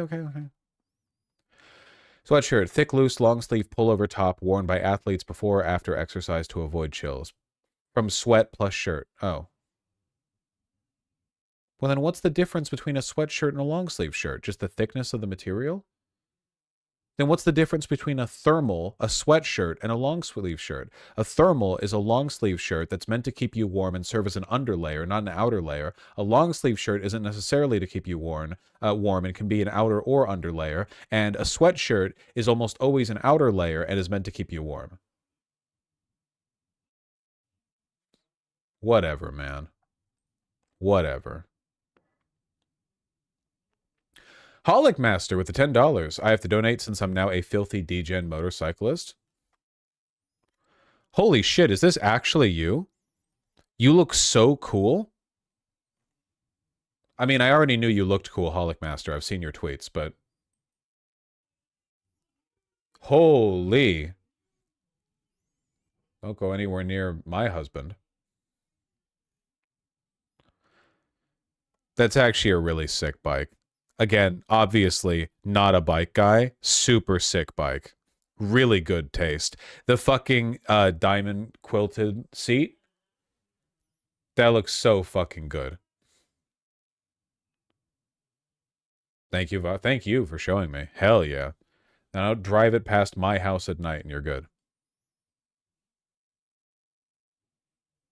Chicana Watts, thank you for the $5. Hey, it has been a while. Am I a stronger person for spontaneously choosing to run for the College Board of Trustees just 5 days before the deadline? Stronger, maybe. Idiotic, possibly. Whatever makes you happy. Ugmo85, thank you for the tier 3 sub. You've said many times that men being uncomfortable with relationships leads to fascistic tendencies. Could you do more video on relationship topics? I feel like I cover them quite a bit. You might be missing some of them because a lot of them are on the second channel, the Vosh Pit. But I fully intend to continue talking about it because I think it's only going to become more and more of an issue. America right now is full of 16-year-olds who think it's like based and epic for women to not have abortion rights and girls who are told to not talk to those boys, you know? It's a bad environment for gender politics. Thank you. I do intend to talk about it plenty. Bow to my sword, thanks to $5. Have you seen the schizo reaction to Jill Biden's Halloween costume? No, I have not. What? Jill Biden dressed up as a panda bear, and this person believes that is a reference to a child being beaten. This has 66,000 likes.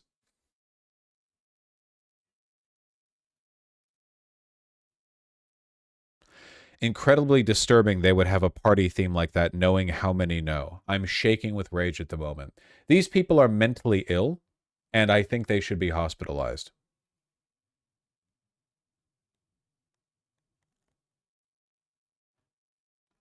Okay.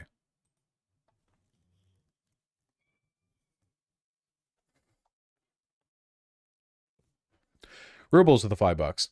While yes, real aioli uses eggs and oil as a base, most restaurants you go to will just use mayo. You go to, huh? Are you impugning me on my like class? Are you like of the British aristocracy? Did you grow up? Did you go to a private school? You go to the same restaurants that Prince Andrews did? Fuck you, piece of shit. Sulfur99, thank you for the tier 3 sub. Really appreciate that. Hope all goes well this election. Me too. Also, you should watch Kamen Rider Forza. It's written by the main writer of Gurren Lagann Kill la Kill. I have not even heard of it. I have not even heard of it. I'll have to take a look at it. Thank you for the recommendation and the well wishes.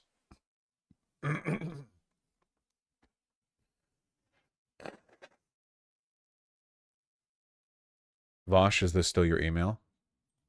Muting you for 1 minute. You can't let people know, or I'll get more 16-paragraph emails from people offering me more unsolicited information on a topic I very briefly touched on during stream because they're excited to share a subject of their interest with a person they care about and think highly of. But what they don't understand is that I can't take any of the information at face value because I can't just accept stuff that's emailed to me without any kind of citation. So I have to like skim over it and then go, thank you very much. But in most cases, I can't use that information. I would have to double check. And if I have to double check anyway, it's probably something important if they would have already looked at.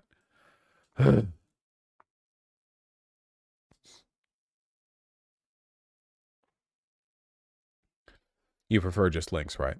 If somebody's going to email me, then yeah, like, hey, thought you should look at this. Beep. Like, give me a link. There. Done. Don't type enough that I feel like I'm guilted into responding. Chicago Watts, thank you for the $5. That's a low blow, but I can't really push back. And it's not a blow, it's just the truth. The local labor union that endorsed me will help me canvass tomorrow morning for one last big push. That rules. I really hope it works out, genuinely. Don't overburden yourself with work, okay? Sake, thanks to 5 tier 1 subs. When a buddy of mine and I go to the farmer's market, we get hot dogs and they offer to have all their sport peppers transferred to mine. Relationship issue? Sport peppers. What is a sport pepper? Well, I understand the sentiment at least. But it's for a burrito. You can't really transfer like the contents of the beans of the burrito from one burrito to the, you know, that's done in the kitchen. I still got to read YouTube super chats.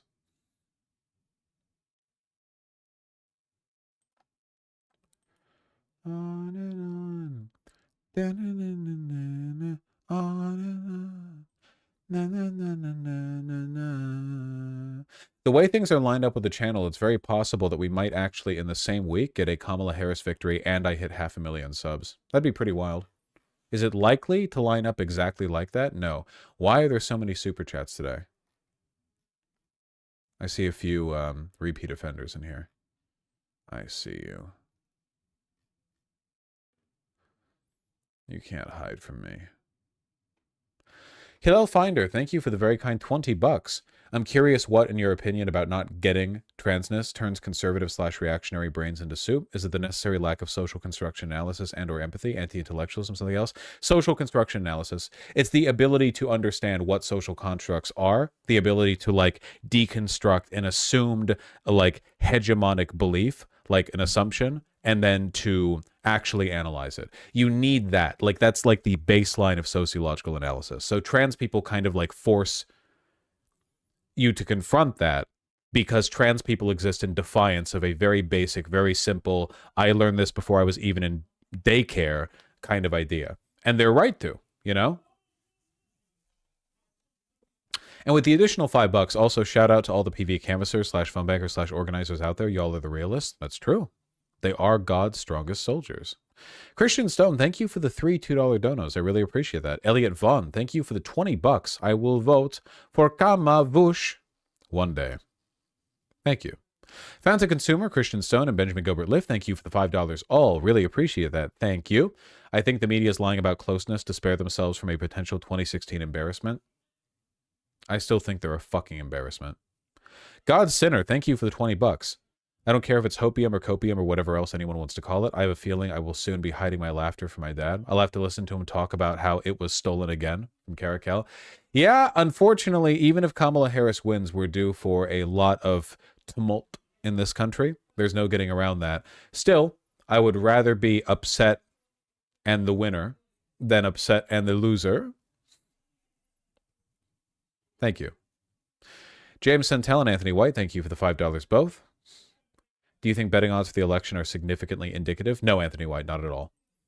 And yeah, the post-Dobbs electorate, we'll see how much women come out, James Santel. It's going to be glorious if they really do. Ben Johnson, thank you for the $10. Testing this feature to see if it gives me recognition and toxically validates my existence. Ben Johnson, only you can tell me that. Or only you can say that following this, if you're still around. Benjamin Gilbert Liff and Miss Work Meister, thank you for the $5 both. Really appreciate that. Liam DeLee with the $20. Cool shirt, bro. This I appreciate the compliments to this shirt. I know that sometimes they're done as like a bit. I can't even recommend people get it because this shirt, it's a designer shirt. This is not worth its price point. I got it because I really liked it and I like the company that makes it. But I would never look at you in the eye and go like, yeah, this actually, if you look at the construction, the shirt totally warrants the price point or anything like that, because that would just simply not be true. I do, however, really like it. It's probably my favorite shirt. Show the price point on stream so we can mock you. It's 130. It's 130. You want to get me? You want to get me for that? Yeah, there. Do it. Kill me. Kill me. You'll only be killing a man. You can't kill the idea. The idea of spending too much for a shirt. Not that bad. Okay, thank you.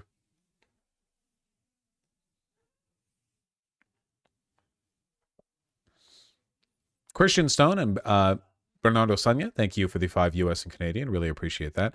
Tim Christer, thank you for the $10. Vosh, isn't it crazy how years you were sounding the Trump is fascist alarm and now the mainstream media agrees with you? There are liberals realizing that the Republican Party is full of fortune incels. Yep, and you know what? You know what? You know what? For me, because I'm that kind of guy, all I ask in return for having been right the whole time is the right to be insufferable forever. That's all I ask. Just for the small price of me bringing this up every stream, I will be sated. I'm happy with that. That's it. That's all I ask for. I've had a tattoo on my arm for months now. It's from Pathologic 2. It's the symbol of a schmouder, the cure to the plague. I also have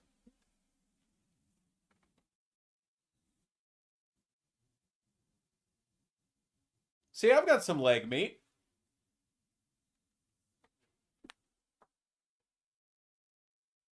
What's that? A funky fish.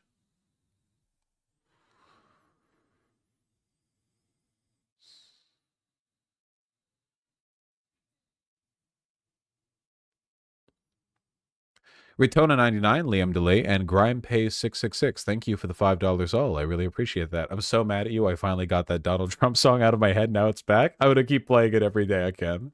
It makes me so happy. I've been playing. It's gotten to my friends too. I was like hanging out with my friends earlier, and it was, oh my god, I was having like I guess like a mimetic meltdown while driving back from hanging out with friends, you know, like hitting the wheel of the car, skibbity Haktua the polls and vote da da da da da. Oh my god, Haktua the vote, Haktua the Trump, You know, what if the Joker? Yeah, that, like, just those kinds of like fully when the id takes over and there's nothing left. So basically, what I'm saying is I'm irritating my friends too.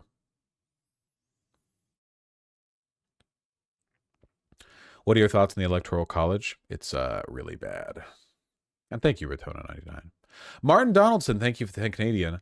I might be out of step here, but I'm from Quebec and a separatist and a fan of yours. I do hate you because I hate the French in Quebec and separatism, but I do think it's based that you guys are like the only holdout against the Canadian MAGA movement. You know, the McCuga, Make Canada Great Again movement. So I get like, I kind of like the fact that your paltry French nationalism is actually stronger in your area than, you know, everything lined up against it.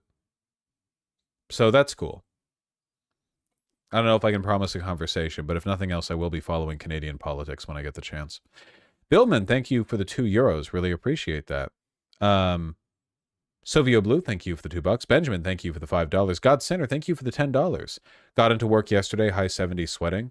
Get off 40s, 50s car windows, need scraping. Get in sweating, high 60s plus factory machines. Expect to be freezing going home. It's got a layer.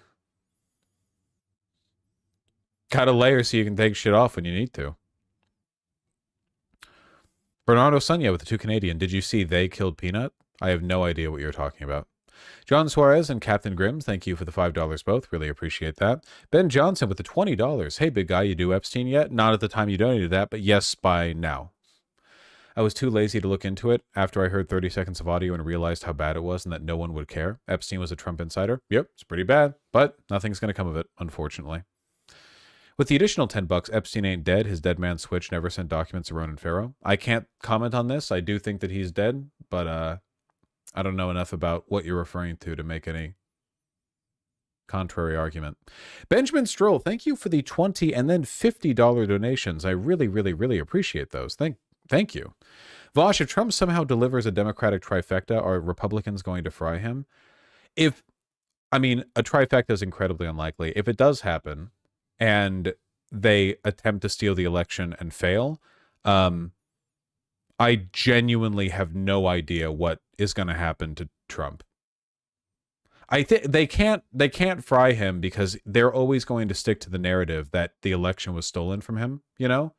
I feel like the only thing that they can do going forward from that point is to continue to maintain the stolen election narrative, even as Trump fades away or even dies, you know? And they just keep with it. It becomes like a founding myth of the party, basically. Like every politician from now on will have to, like, it'll be like 2036, and the Republican frontrunner will be like, I'm not going to let what they did to Trump happen again to me, you know? Like Donald Trump would have said, make America great again. Like it's always going to forever like an echo of Donald Trump's influence because he's like there. Or maybe they discover a new guy in 10 years. Who knows? Ben Johnson with the $20. The Fed's gotten Epstein safe. Does Biden have Epstein docs? Well, I doubt Biden does. But Biden doesn't have direct control over the evidence provided during federal investigations. But you know, evidence can't be provided to the public in an ongoing investigation except through like relevant channels. You know, I can't really speak to that. I don't know. Max Sterner's Ego and Still Alive, thank you for the $5 both. I will not turn my clock back 1 hour. I don't buy that bullshit. And thank you for canvassing for PV, Max Sterner's Ego. That fucking rules. I met a Democrat who's voting Trump but straight ticket blue otherwise because he hates women. Real quote. That's so fucking based. Yes, Shabazz. Yes, thank you for the $5. I've seen the Trump blowing and jerking off and so on and so forth. You cultural colonizer bisexuals really need to do the work to check your homophobia, okay? Pablo E, thank you for the $5. Trans rights. Eliminator227, thank you for the $5. Thank you very much. Hashtags bottoms for Kamala.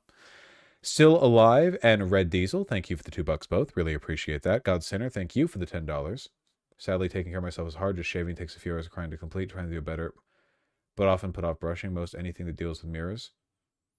God Sinner, are you doing okay? These seem like messages that contain information that would be better suited to people who have a more direct relationship with you.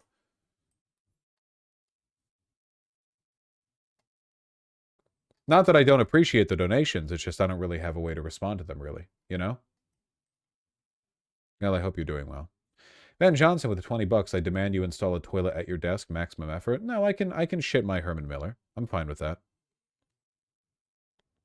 Don Hooter the 5. Rinse with plain water after consuming anything sugary/acidic to help neutralize the pH of your mouth. Do not sip sugary/acidic drinks all day. Oh my god, yes. If you're not only just drinking soda, but like letting the soda stay in your mouth, you're fucking annihilating your enamel, you know?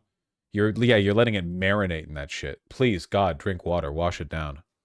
Johnny Robot FPV with $5, $25. I really appreciate that. Has anyone else started getting ads for a vote swapping campaign, the Swap Your Vote project? I never get any ads because the only media sources that I get, the only places that I see media are YouTube and Twitch, and I have YouTube Premium and I sub to relevant streamers that I watch. So I don't really have much to say on that.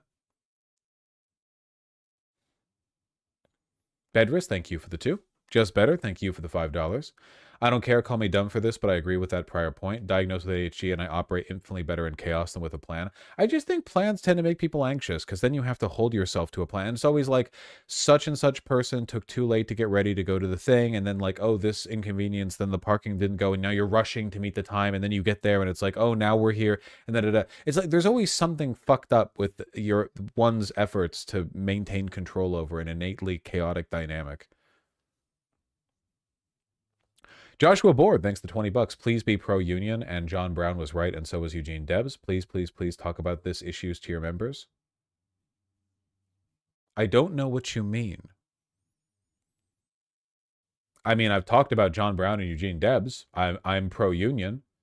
Are you like a new viewer, so you liked what I had to say today, but you're saying like, I hope you're also good in these respects? Because if that's the case, I've got good news for you, okay? This is well, they might cancel me if I say communist, but they're telling me this is a pretty left-leaning channel. Kevin McAlpin, thank you for the $2. Vosh bad, Vosh rad, Vosher lad. True. And Diabs with the 10 Australian U.S. elections fake and gay. That is very true. Benjamin Gilbert Liff, thank you so much for the incredibly kind $400 donation. My goodness. One of my stream segments on Tuesday is which election map win would best increase the chances for Kamala being progressive. That's a nice subject to dig into. Any thoughts on what the best map would be from an influence perspective? IMO best case Kamala wins after EC tie, where we lose Michigan, PA, and border states. Don't want to reward Dem immigration pivot. Honestly, I think I might take the opposite approach. I think that because the Democrats are retarded, I think that they learn the wrong lesson every time they pivot to the right, where if they lose the border states, their takeaway from that would be they need to be even more hawkish on immigration, you know? But I think it depends on the issue, but generally speaking, it seems like there's basically the only way the Democrats will ever move left is by like the natural drift of the ocean pulling them left if there's nothing else pulling on them in any direction. Like, absent any other real issue, because this is what it was with like Bernie Sanders, right? After two terms of Obama, like, the country was pretty damn stable. I'm not saying that we didn't have issues. I'm just saying in terms of political stability, we didn't have the Cold War going on.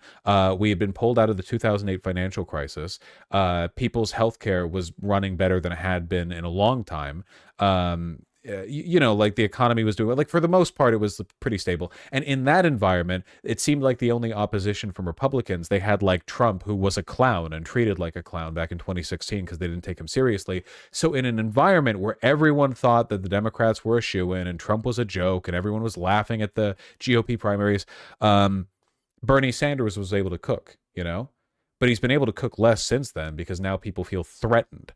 I think Democrats respond to being threatened really negatively. But I don't think that's always the case. There have been times where Democrats have responded positively to selective pressure, but it seems like it's only when they're not the ones in charge. Like, Democrats went pretty far left on trans issues, not like far left like what people on Twitter say far left, but Democrats, for the most part, were substantially to the left on trans issues, not only of like left-leaning European parties, but of the average American. You had people like Joe Biden defending transgender surgeries for minors, which, again, based in red pill, but like that's to the left of the average American's opinions. And it seems like they arrived at those opinions in large part oppositionally to challenge Republicans, but once they got in, they kind of dropped that. So I don't know. I don't know. Maybe we all just die.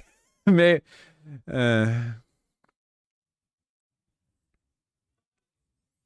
I agree. I agree, Benjamin. I really, really wish they would learn the right lessons.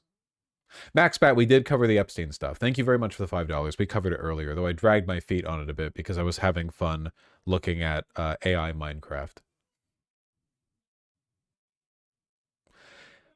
Anyway, Benjamin, genuinely, I'm interested in hearing what you have to say on it. You know, I mean, you've been putting in the work with PV, and my I will admit that my assessment of how Democrats behave, how they feel, and how they react to things are very heavily influenced by a deep cynicism that I feel to the party, which I try not to let influence me like in a partial sense, but it does anyway. So I'm at the very least, I'm interested in, you know,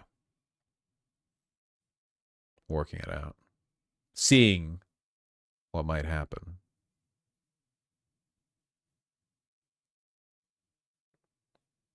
For sure, Benjamin. Dick Thulu, thanks the $10. Oh my God, I will vote. That's true. I will vote for Donald Trump. You all have been very kind with the donos, but I'm afraid your work, your debt to me has not yet been paid. You also have to be kind in the form of having a good night. Let me cap off the last few here, if I may. Will and Gun Invalid, thank you for the $2 both. Really appreciate that. David Stotler, thank you for the $10. I have not heard of the YouTube channel Internet Today, so I'm afraid I can't comment, but I appreciate the donation nonetheless. God Sinner with the $5. Sorry, Transfem NB with Trump or Dad, and with Brain Think Faster Than Should sometimes, not the best filter, sometimes from Caracal. Hey, that's fine. Listen, okay, I have no... Well, I have a filter now because the woke mob got at me and they said that we don't like it when you say the N-word. We don't like it with these jokes. These jokes are bad. These jokes make you look really bad. So now I have a filter. They knocked the filter into me, you know? They built the filter. So wokeness prevails yet again.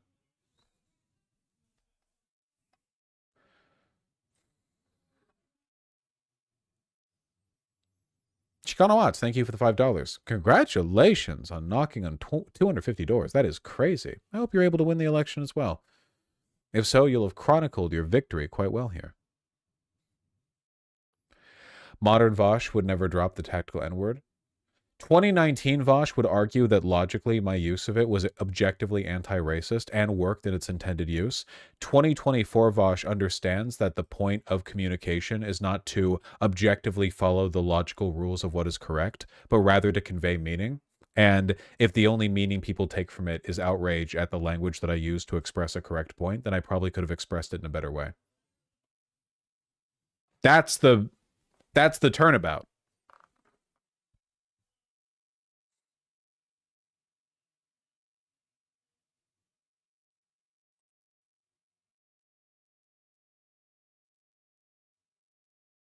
Oh my God.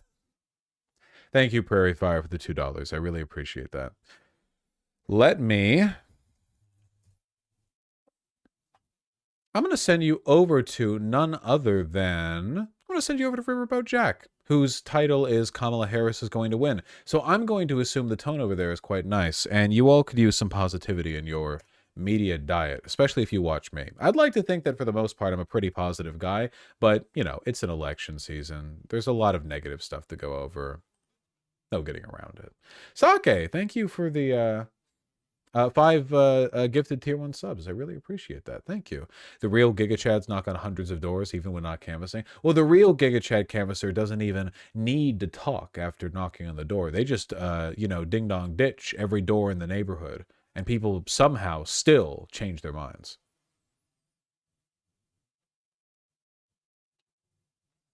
Vosh seems on the positive side, especially lately. It's an up and down. It's a vibes thing.